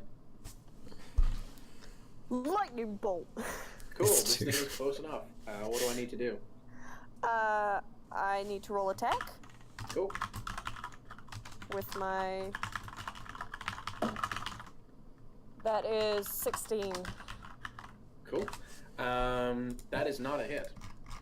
Shit, fuck. Oh yeah, this thing's got So high yeah, AC. The lightning sort of just is absorbed into this thing's skin as it comes down on you. Cirrus is also gonna cast lightning bolt but at a higher level. And It's a dex save. Never mind. Oh, it was a dex save. Yeah, it's cool Oh, okay. though. Continue No, on. no. Dex save. Does a 17 beat it? No. No. All right then. It takes the damage. Yeah, That's 32 awesome. damage. Ouch. Is that what you rolled or what? Yeah, I rolled it before I knew that it didn't hit. Sweet. So yeah, this thing takes 32 points of damage. Nice. But this thing's still coming at you. Cirrus will join in the action and also cast Lightning Bolt. And also, it hits, dealing a lot of damage. A lot of damage. That's a lot of damage. And Nara, it's your turn. Oh, I get a turn? Yep. Amazing. The dragon is right on top of you. Please don't. I'm going to use Chain Lightning just to carry on with this theme of lightning, which is by default a level 6 lightning spell. Because why not? Dexterity saving again. Oh. And I get to add on a ton of damage to this regardless 17? because... Nope. Nope. Cool. Let me just roll 10d8, give me a minute. Where's my other d8 Cool. gone? While this is happening, I'm gonna roll for its attacks. Okay. You know, I'm going to use our chat for damage, just give me a minute. 16 plus 15. I'm rolling 2 at once, so...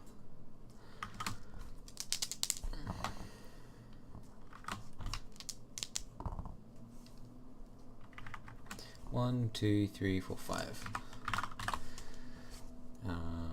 16 plus 15 plus 9 plus 5 plus 13 equals 58. And then I get to add in some extra bonus damage because I'm a sorcerer. And how much is that?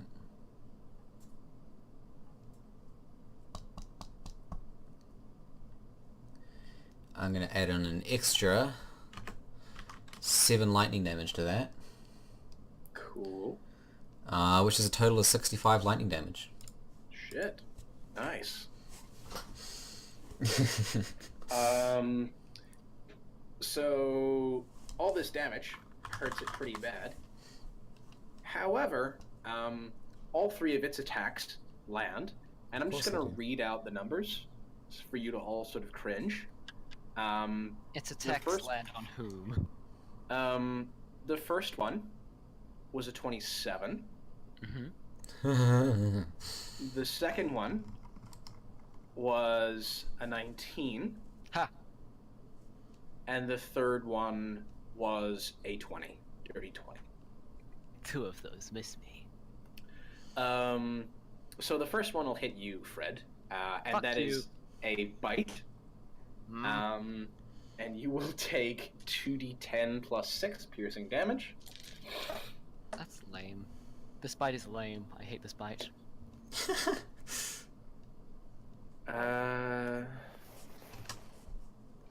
You take 17 points of piercing damage, but you resist the cold damage. Oh wait, do you have... Oh wait, no, it's these... Never mind. I was going to say you guys have resistance to all of its attacks. But ice dragons, or dragons' attacks are magical. So yeah, you take all of that damage.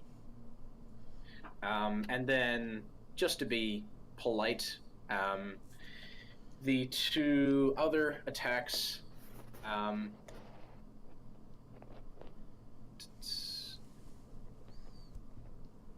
Nara, that hits you 12 points of slashing damage, and Nina, that hits you for 15. Ouch. And and you're all sort of oscillating at the top of this this giant sphere as this ice dragon is on top of you. What do you do? Freddy, it is your turn. Well then. Okay, so hear me out. I'm gonna try it and stab it with my trident. Sure. Go ahead and make an attack roll.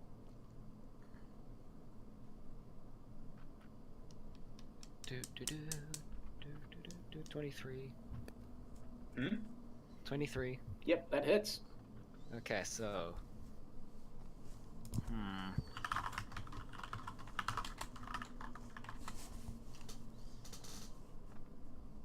Nine damage. I'll just do that twice for now. I can't think of anything else. Cool. Would a 28 do? Oh, Yep.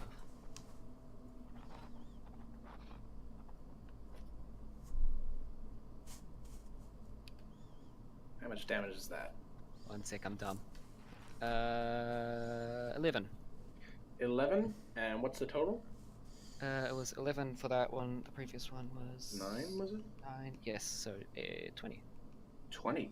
Nice. So let me just do some quick math. I should have leveled up once. I'm dumb. Yep, you should have. Minus, what was it? 20, sorry? 20. Piercing. 20 piercing damage. Alright then. So, this white dragon, after you sort of, I don't know, stab it in the face a couple times, this thing is going to whack you with its tail. Oh my god, And I'm the tail's guessing a OP. natural 1 doesn't hit. You would be guessing correctly. What's bigger, 1 or 22, 22, Tucker? So, Freddy, why don't you go ahead and decide what happened to this dragon? Alright, so it's really funny what happens actually. So we're right Mhm. next to the door, right? You're all sort of oscillating on top or around it, yeah. Alright, so does its tail have any barbs or spikes on it? No. No. Well, too bad it's happening anyway. Its tail gets caught in the door, and I'm guessing it's just so meaty that it kind of just gets caught in between the two doors, I guess. And when it's still spinning around trying to hit me, it kind of just opens the door. Yeah, sure. Or it just helps open the door a whole bunch. Or its wing, whatever's skinnier, just sort of flips the door wide open. And the adult white dragon sort of just goes spiraling down into the snow. Oh. Except he doesn't, because he's probably also in my cylinder of influence. In your... Yeah, robot. Yeah. No, I know. He's up there, but he's sort of spinning around uncontrollably. Nina, it is your turn. Alright, well, I've already done my roll. Am I still in his mouth? I'm going to cast Phantasmal Killer because I'm hoping that its wisdom isn't too good. Okay. It's a wisdom saving throw. Sure. Does a dirty 20 beat your number? If it's equal to, does that pass? Yes. Stop copying my spells! Then, yes, it does. Sorry, I'm just gonna check if it takes... I'm just gonna check if it takes half damage or not. Oh, yeah, no it doesn't. It just ignores me. Well, fuck me, I guess. Yep. Dirty 20. Nate, do you want to... Your connection right now is really, really bad.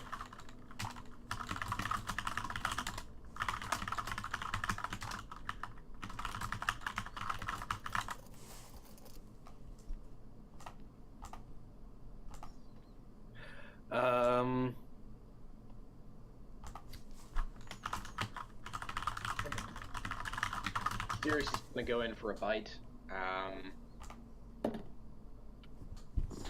And that doesn't hit, sadly.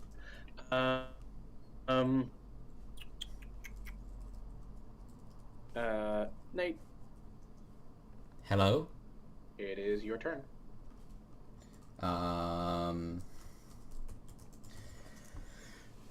What would I like to do? You have a whole bunch of things spinning around at the top. You have a very long pole arm.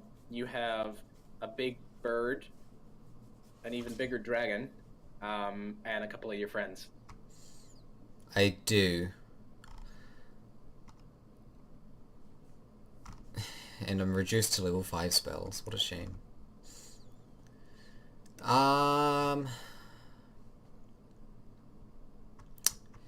What can I do? You know what? For the first time... Open now. What was that? The door is wide open. Door is wide open. Yep. How in control of Cirrus are we? You don't know. We don't know. You are the only one who can control Cirrus, and you don't know how well you can control him. What are the chances we could all fly through this door?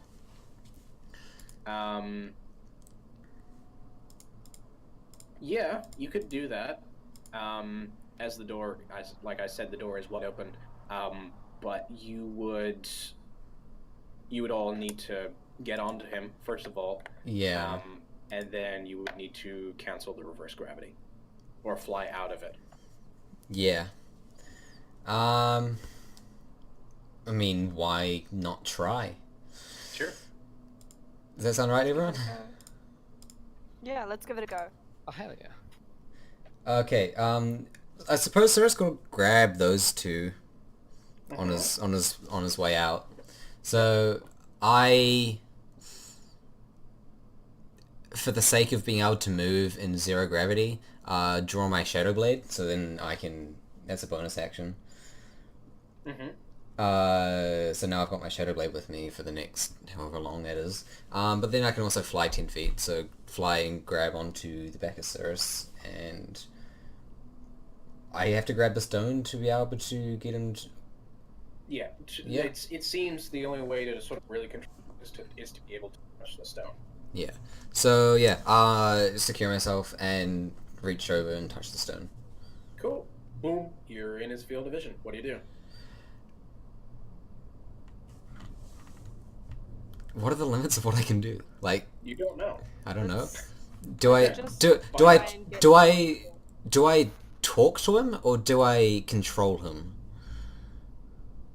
You, on your way, sort of to this place, you've thought that it's been best. It's sort of just been more emotions and thoughts rather than just rather than actual commands. Right. I think very hard about grabbing Freddy and Nina and flying through the doorway. Cool. So imagination transcends all. And Cirrus is very easily able to do this. In fact, you see, Nina and Freddy, you see Nara jump up onto Cirrus, connect in, and then Cirrus sort of flies outside of this area of effect, and then swoops back down in. But you can see his talons are actually now sort of webbed with iron nets, and they whoosh, carry you out of the sort of column. Nate, where are you taking? Through the door. Through the door. Through All the right door. then. And I'm not going to cancel, or is it cancelled naturally by me casting another spell?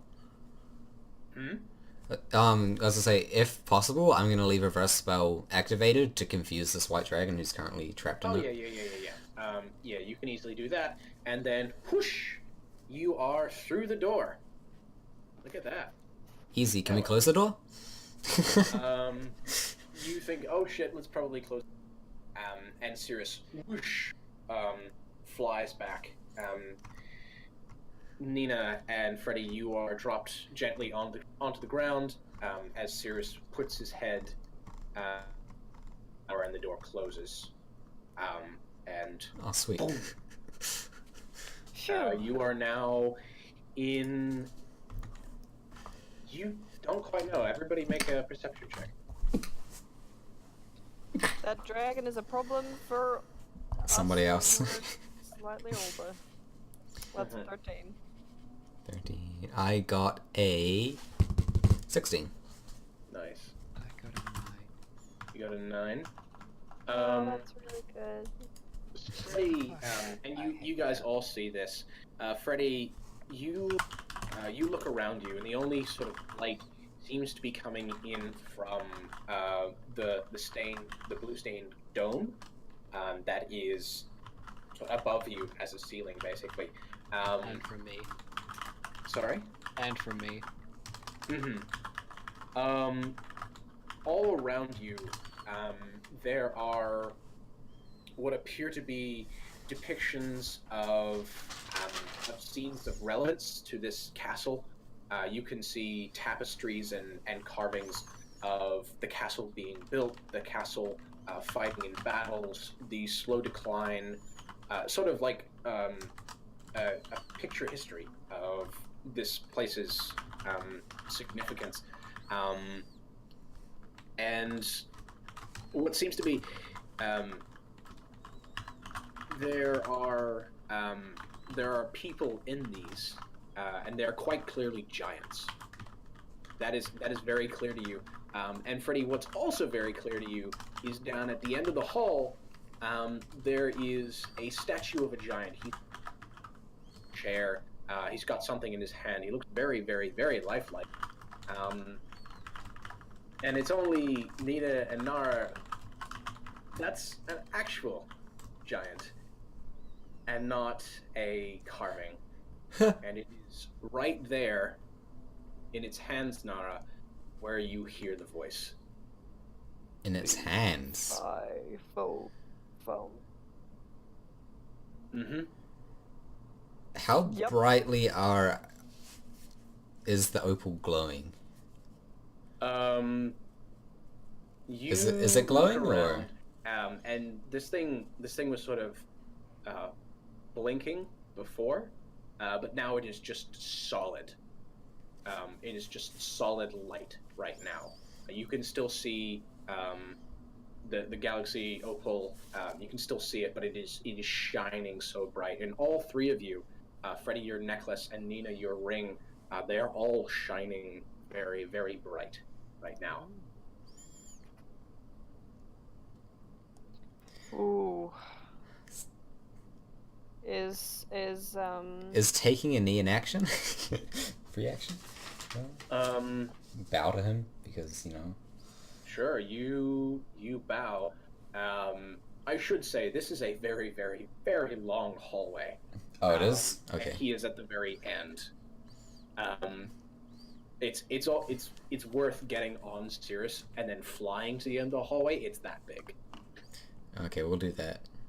I'll do that. Oh, I'm gonna do that. You guys can jump on if you want. yeah, I'll come with. I'm just gonna kind of hide behind you, though. Behind me? You want to rephrase that, Nina? You're bigger than me. I'm going to tower over you. You're gonna tower behind me? Yeah. Yeah, pretty much. She's going to loom. Loom. Hey, that's my job. Only I can loom. Yeah, he does do that. Why is it that I loom? Okay, out of game question. Tucker, I was once You sitting just- down on a fucking bench and she said I was looming. You just loom, okay? Define You're loom. you're just suddenly like there, and you're really tall, and you I'm like not. I'm. you just tower over me, and you just have this look, and you're like looking down at me, and I'm like, you're fucking looming over me. It's freaky. It's not freaky. Stop looming. I got told that in improv, and I got really sad. What? Yeah, we were doing this is out of character. We were Okay, here doing we go. you're doing this exercise sort of status. So someone's in low status, they've sort of closed off, don't really want to talk to you. Someone in high status, they've got their chest out, sort of straight back, standing tall. And we were doing an exercise in that. And one of the girls I was working with couldn't stop laughing because I was looming. It's not just me. It's not just you, and that's what I find so depressing. You just loom.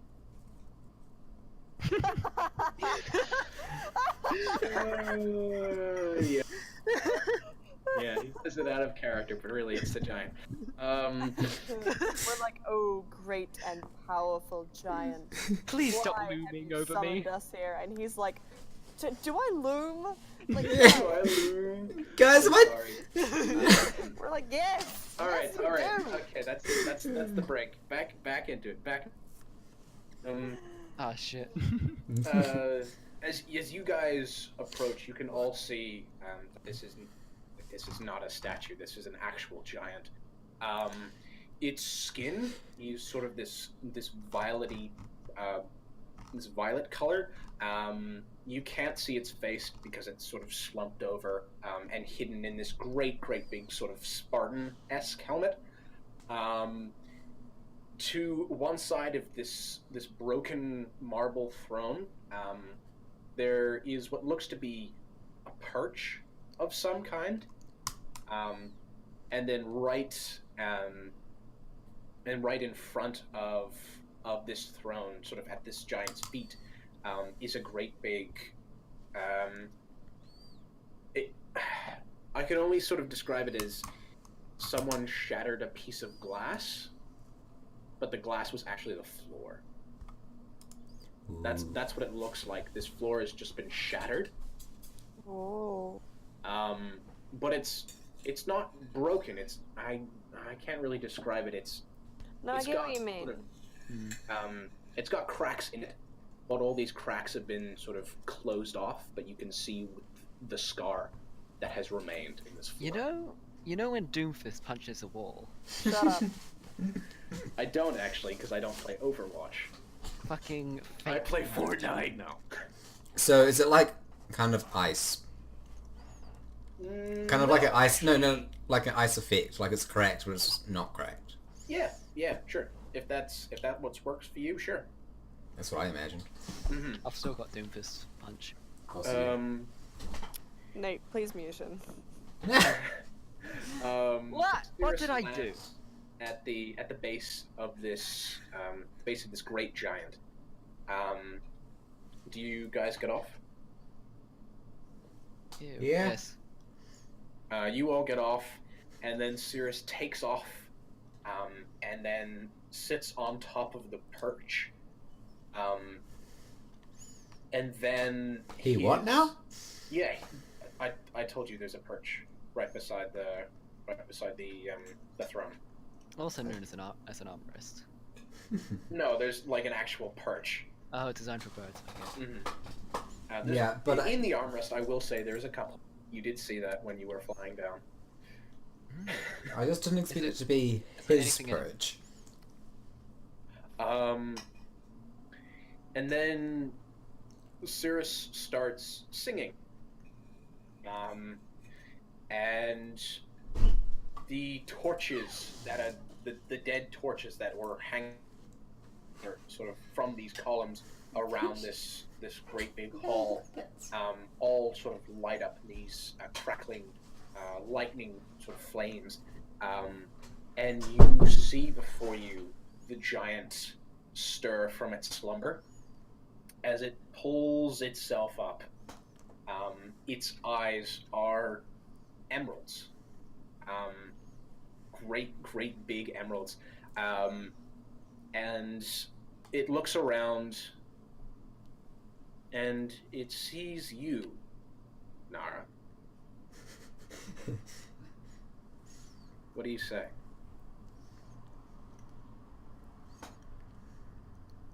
Can Hey. you say it in primordial? Yeah. What can I say in Primordial, Tucker? You can say a smattering of words, but like I said, the learning of Primordial is very, very difficult. Yeah. Can I say hello in Primordial? You can. I can? Yeah. I'd like to say that.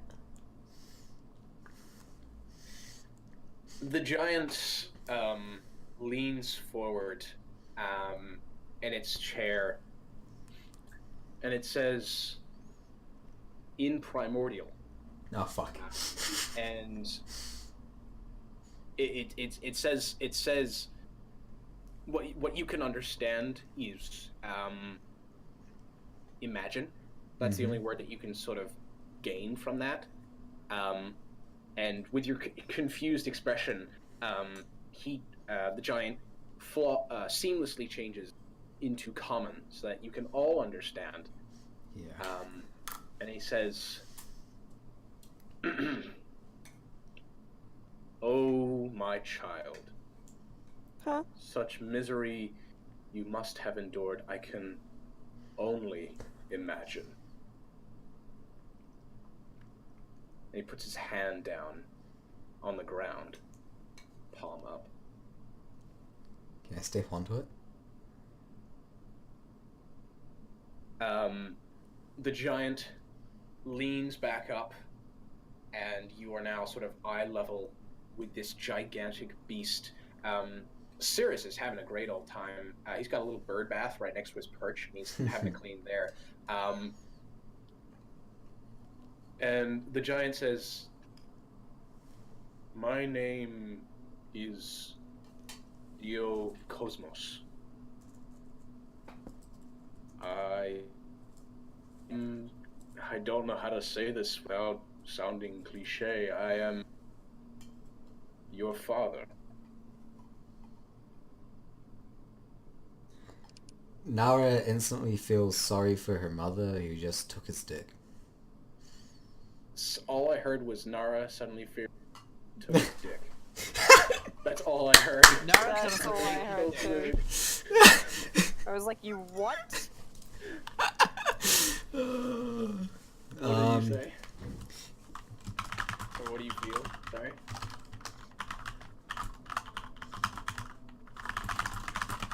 You can say it out loud. You don't have to type it. No, can you hear me fine though? Yeah, I can hear you. Okay, Nara suddenly feels sorry for her mother who just took that dick. I hate you. I hate you. Yeah. Really? No, I'm also low-key loving the irony in her father being a massive giant and Nara being the smallest I thought person. you might like that one. I think that's probably the reason I chose a storm giant to be your father. Yeah. I think that was one of the reasons why I chose it. Anyways, so yeah, you are Father? looking at this big, clean-shaven giant. He's got the Spartan helmet on, and with his other hand, he takes it off, and you can see he's got a sort of Ragnar look on about him. He's got shaved sides, and then sort of a long white mane that would almost be a mullet if it wasn't braided. And you can see he actually starts crying. Oh. Holy shit. What tears does a storm giant cry? They're powerful. Rainstorms. And it is a literal water that falls from his eyes as he tries desperately with one hand to sort of cover his face, but with the other hand trying not to shake it too much. Nara, I'd like you to make a dexterity. Does it? So you can actually stand up. Does his tears count as rain? Yes. I can stop rain from falling in a 20-foot radius around me. Just, by the way. Yeah, sure. You do that? Yeah. Sure. All of a sudden, the rain squall stops, and he looks up at you and sort of uncovers his face, And you can see he has dry eyes now. Oh shit. No, not like that. He's stopped crying because he's magically incapable of crying. Just like me! Oh dear. Except not magically. He says, I am so sorry for all that you have been through. It should have gone much smoother. I left the opal there for you, but something happened. It didn't. I don't know if it didn't work but you found me, and I am so thankful that I can see you for the first time. It was foretold in the signs that a great evil would sweep the would rise from the coupling of a storm giant and noble human blood. That stone I left you was so that you could communicate with vastness of empty astral space. And it seems it did not work.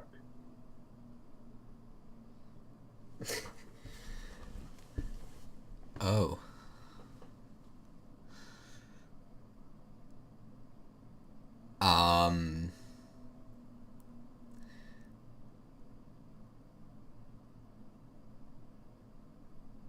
Apparently not.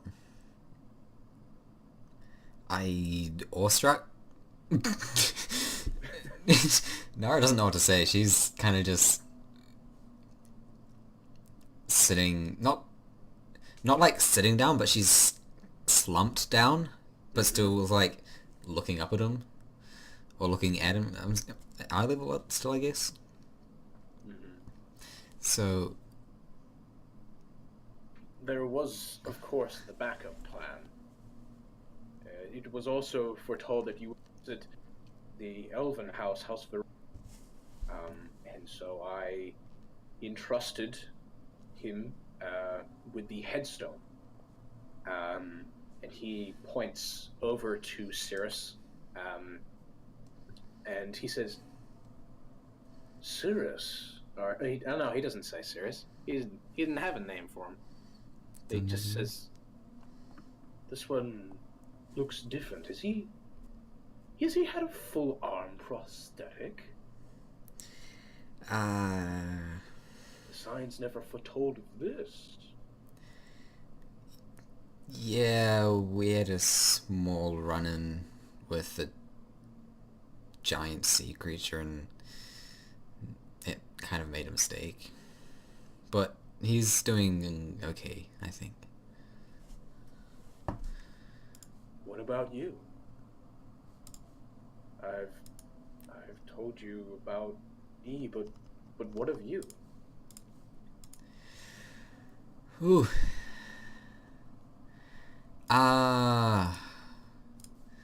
Where do I start? What? From the beginning. From the beginning? Well, unfortunately, my mother still lives, out in Christchurch. Where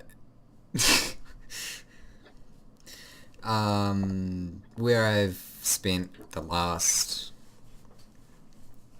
Wait, how many years have I been with these guys now? Not a year yet, right? No. Listen, yeah, I spent... Nara is 19.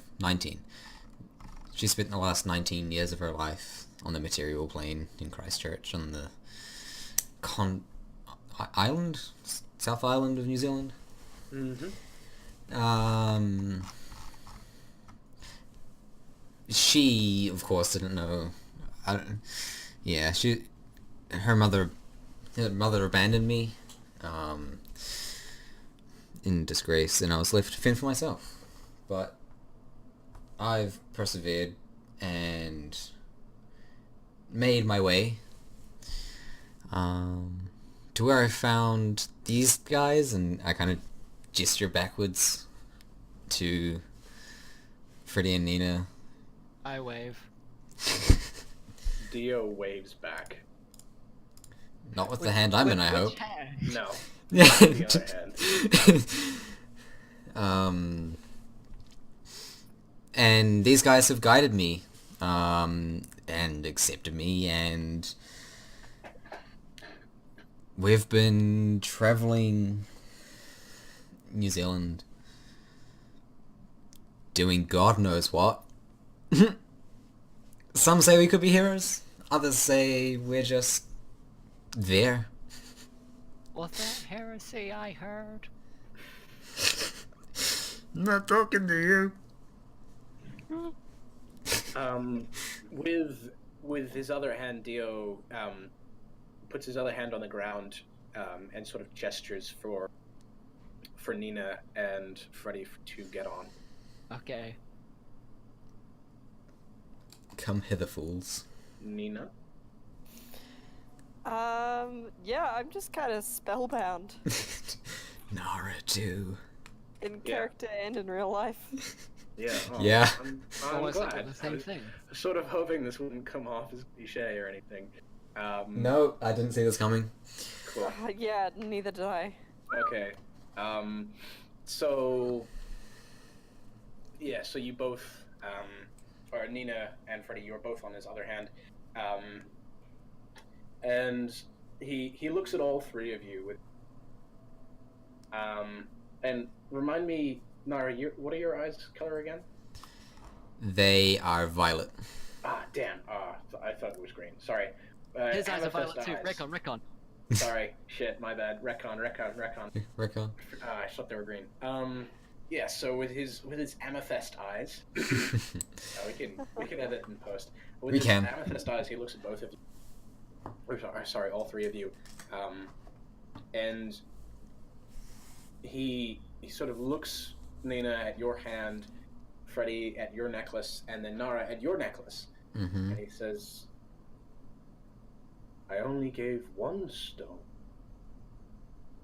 Why are there three? Well, my mother... Friendship bracelets. Friendship bracelets. My mother kind of stole or had possession of the stone, and I kind of stole it back without knowing what it was, and on my escape it kind of broke, and I've been wearing this piece as a necklace ever since, but I've just recently had those two pieces of jewelry crafted.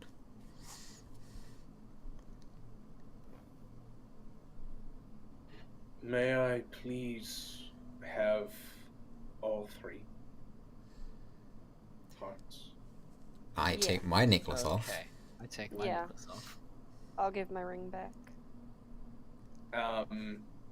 Nara, he tips you into his left hand with Nina and Freddy, and then with all of the stones in his right hand, he closes his fist, and then there is a deafening crunch as he crushes it in his fist.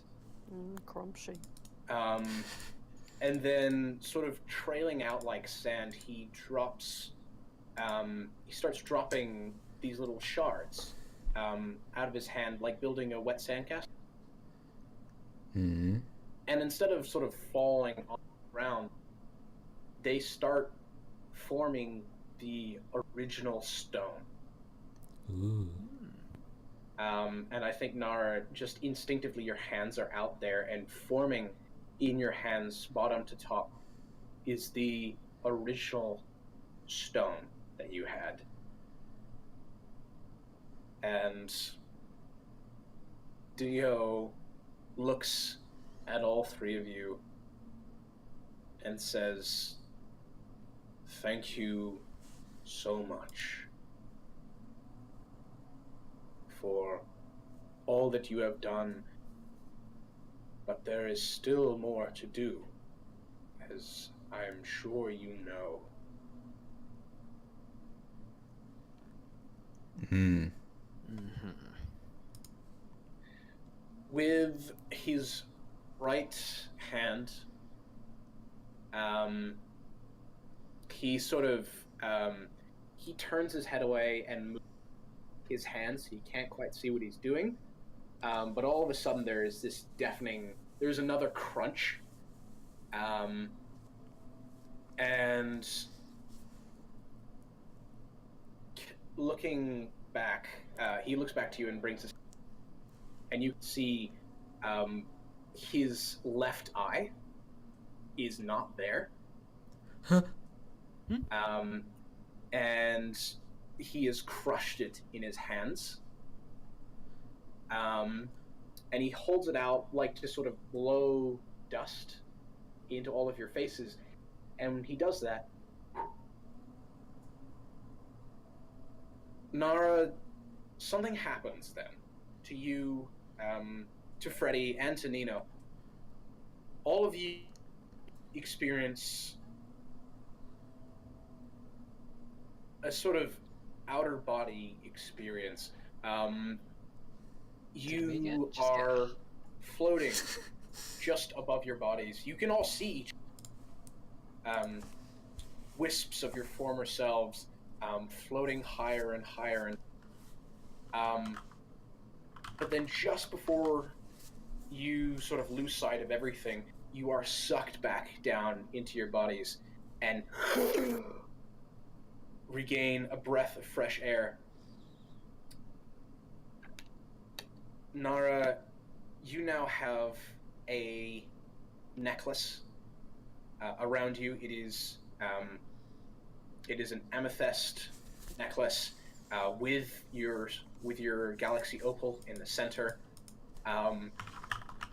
You are also now a level 14 sorcerer, and you can speak fluently Primordial and Giant. Fuck yeah! Oh, hot damn.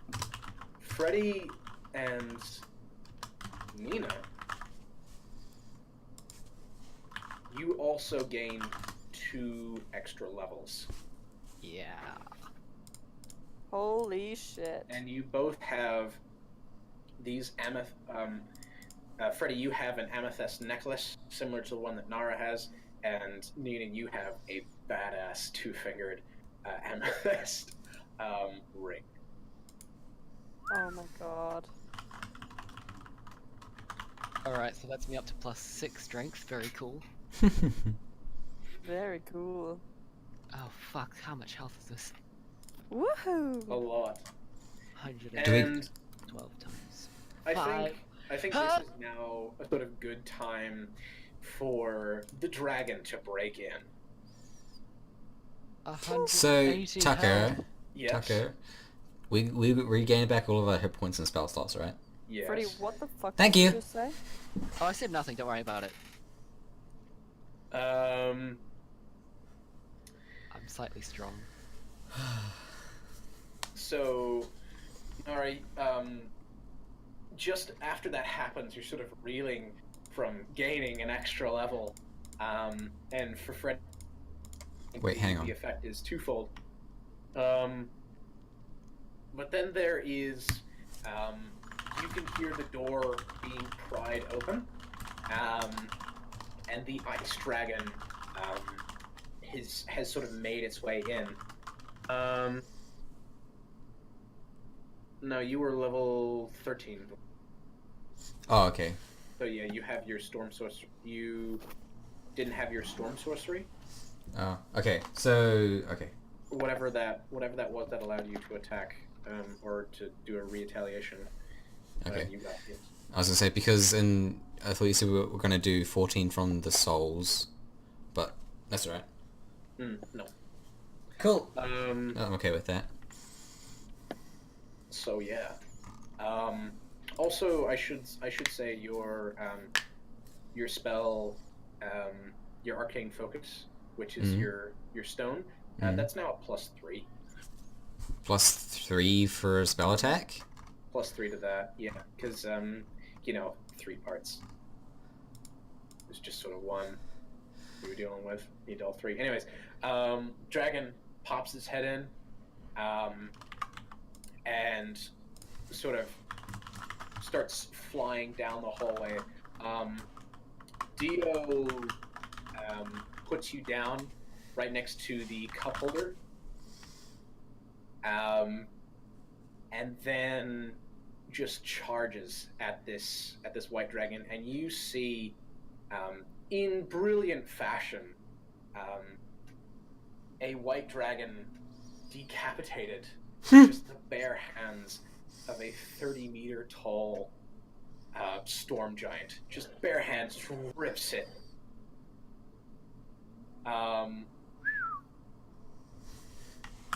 And yeah, you now have a storm giant as a friend. Nara is going ham on this Pokemon, dude. Like, so I don't know how this works. I think you all get back to Muad'Dib's workshop. He's like, "Where the hell have you been?" As you all sort of arrive, and then Dio's head just sort of pops up because he can't fit his whole body through. Oh my And he's god. just like, "Hi, I'm here." And then he sort of dips back down again. bye, Dad. So yeah, that was encounter with a giant storm giant, and I've been waiting to do that for so fucking long. And now you Alright, had a so really that's good it. reason to. 3 elemental giant friends. Hell yeah. We have to gather the 4 elements. Earth. Oh, this guy's wind, fire, and what's the other one? Water. Water. We need a water giant. This guy's water too. What? Freddy has a water giant in this thing. Yeah. I've It's close replaced enough. Evelyn with a water giant. I hope. A giant water creature, I think you mean. No, a water giant. Oh, water giant. Okay. So I think we'll end the session with getting your blessings Oh yeah. for your armor. Now, while you've been away, Muad'Dib is actually been sitting around. He's actually been making some phone calls, and I'm not just going to describe to you how they just do. Speaking stones. Nina, Muad'Dib pulls you aside, and Nina, can you follow me, please? Yes, of course. He takes you to another hangar. This one doesn't seem to be as sort of like airplane sort of mechanic as the other one. This appears to be a lavish sort of room, and he takes you up a flight of stairs to what look to be his personal quarters. And then sort of sitting by a fireplace in a very, very lovely chair is a woman. Hello? She's sort of staring at the fire. There's sort of there's a small coffee table right next to her, and then next to that there is another seat. Well, I'd like to... do you mind if I take this seat? Not at all. And just those words, you feel this rush of magical energy, like someone has just cast prestidigitation without even thinking, just pure words. Her words were magic. She's covered in a veil. She is wearing sort of soft, silky, translucent blue silks, and they all seem to be flowing in an unseen wind as you take a seat. You're Mistra, aren't you? You would be correct. She holds out her hands, please, take my hands. I take them. She holds you there in a second. And she says, Nina Johnston, the wild witch, I bless you with the weave. May you never waste a spell slot, and poor spells reflect back at the caster. And as this happens, you feel your wild magic receding. You look down at your, I think it was your left hand or your right hand. It's one of the two hands. The left, I think. The left hand, and where she's touching, the wild magic is receding. And you see your face. Then a mirror just appears in front of Mistra's face, and you can see that the fish face that you had is now receding back, and it is back to your youthful 50-year-old self. Oh, I see myself again. You still have gills, though. Yeah. Sort of around your neck. I think she kept those there on purpose. And she lets go of your hands and sits back, and sort of, without even waving her hands, a cup of tea appears in your hands. But is it boba tea? Chat. It would be an honor. What do you chat about to Mistra, the goddess of magic? I guess my entire kind of history with it. That I found it when it entered our world, and I needed to embrace it. I needed to have it, and how I kind of did that. Yeah. Few of the, well, let's say the material world were accepting when magic first arrived. It's great to see that there are still people who can accept differences for what they are and embrace them, like you have done quite easily, I'd say. Wow, I was a Harry Potter kid. Yes, Harry Otter. I have read those. I have read those books. They amuse me. The magic system doesn't work. There's so many holes, but that's a story for another evening. And she, once you've finished your tea, she gets up. She says, "Well, Nina, it has been lovely to have a break and sit down with one of my many disciples. When this is all done, and either way, I hate to say whether you live or die, because, well, what you are doing is incredibly dangerous. I hope you realize that by now. Whether you live or die, there will always be a spot by my side. I think you have earned just by making your way here. I think you have deserved a seat next to me." I look forward to it, however it turns out. She nods, and as you blink, she's gone. Like she wasn't even there. Except for a cup of tea that you still hold in your hand. Oh. Freddie, Wadib brings you aside. Freddie, could I have you for just a second? Oh, of course, of course. And Freddie, he brings you over towards the sort of the trial testing area. Stress tests all of his materials and sort of does a field test to make sure that they're all working properly. I'm sure you're familiar with this place, getting used to your trident. But you are surprised to see that there is someone else there. He is a very, very, very strong man, and he is just ripping up these dummies.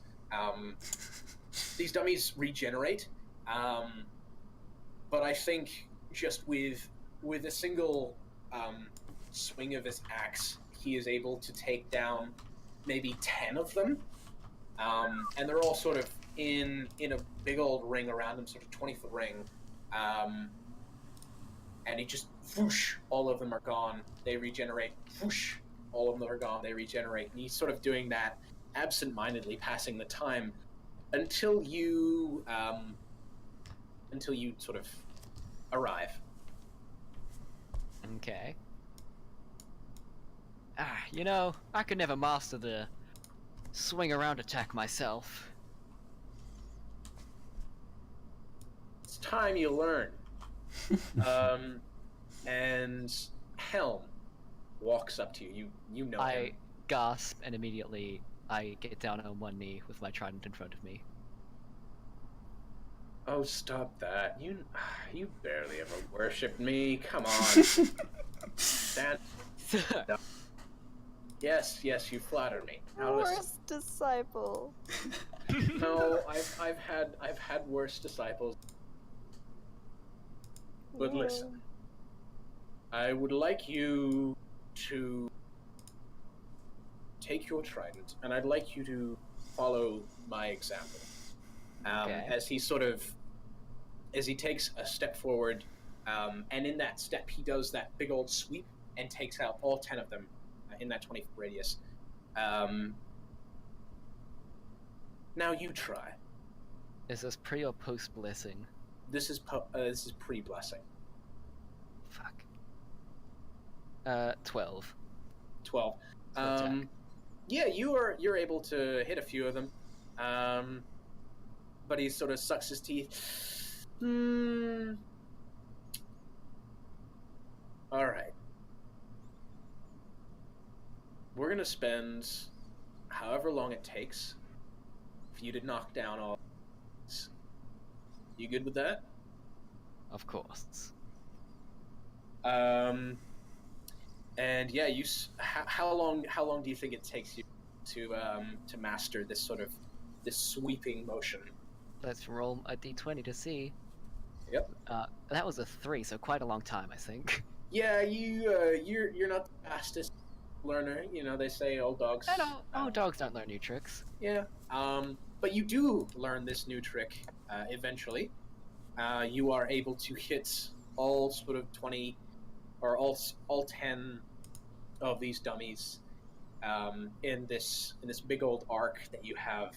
And Helm seems quite impressed. And he asks, "Might I see your trident there?" Of course. I hand it to him. He twirls it around in his hands, and does the exact same swinging motion as before, and then is very interested in the sort of blood red gem that you have. It's like, interesting. Sort of taps at it and it taps back, and he holds it out with two hands in front of you. And he says, "Hold on." Okay. Both hands? I'll do both hands. Freddy, you feel this rush of power, and in this sort of this whirlwind of not actual wind but emotions, just anything you would associate with heat of battle, just sort of all swell around you, and you hear the clanging of metal and swords, and the war cries of people fighting for their countries. And he says, "Freddie Reeve of Milford Sound, I bless you with the strength and endurance to carry past all mortal limits." And you're sort of shaking as you hold on to this, as you hold on to your trident. And you look around, and there's one mannequin that is that is sort of made of crystal. It's sort of meant for spellcasters and what to do when spell bounces back at you. You catch a glimpse of yourself in this dummy's reflection, and you see you are fucking ripped. Your armor was very, very tight as you sort of bulked up, but it is now sort of swelling and is fitted you. Same with the cloak as well. You didn't exactly tear it, but it was getting sort of tight around your neck. But this thing is now sort of swelling to be sort of your size, and you are now sort of 6'5". Holy shit! And absolutely built.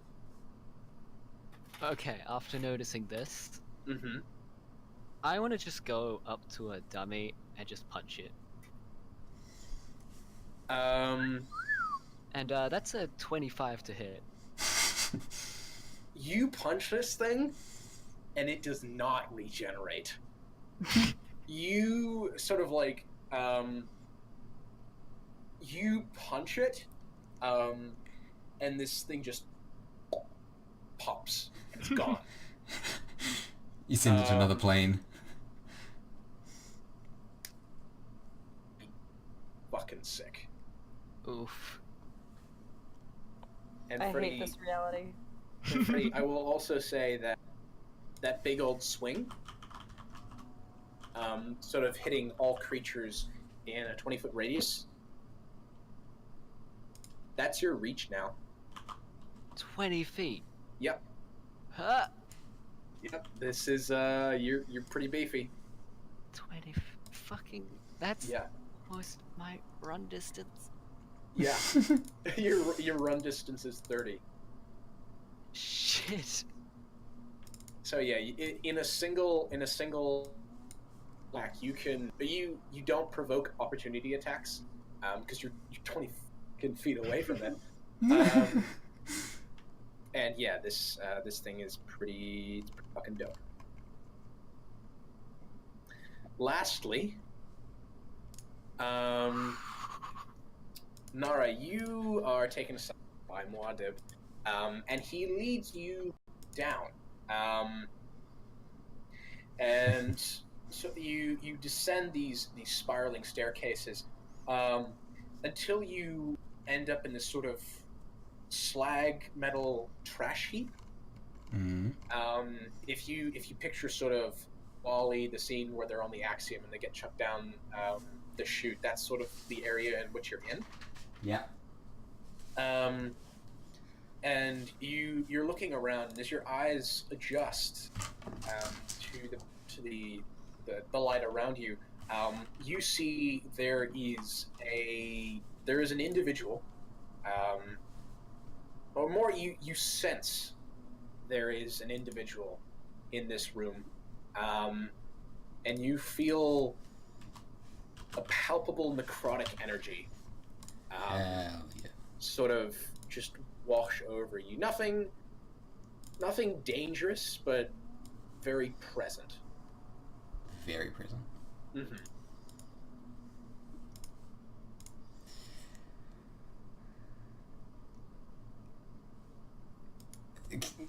Can I just like walk towards it? Sure. You walk towards the source of this energy, but then all of a sudden it's not there. It's somewhere else. Oh god. And you hear this low chuckle, as this necrotic energy is radiating from somewhere else now. Boy. I don't think I recognize what the hell's happening on here. Nope.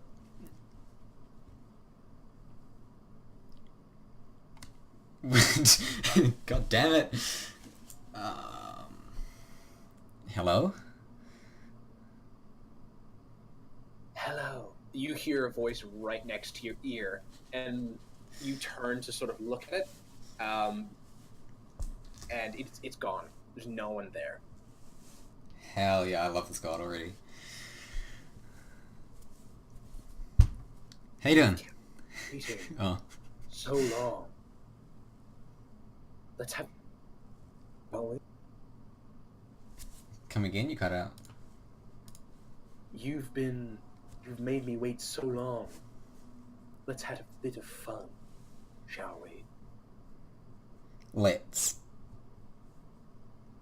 Go ahead and make an arc. What do you think would be best to sort of figure out where this thing is? I'd love to do an investigation. Yep, sure.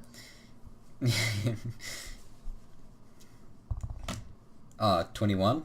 21.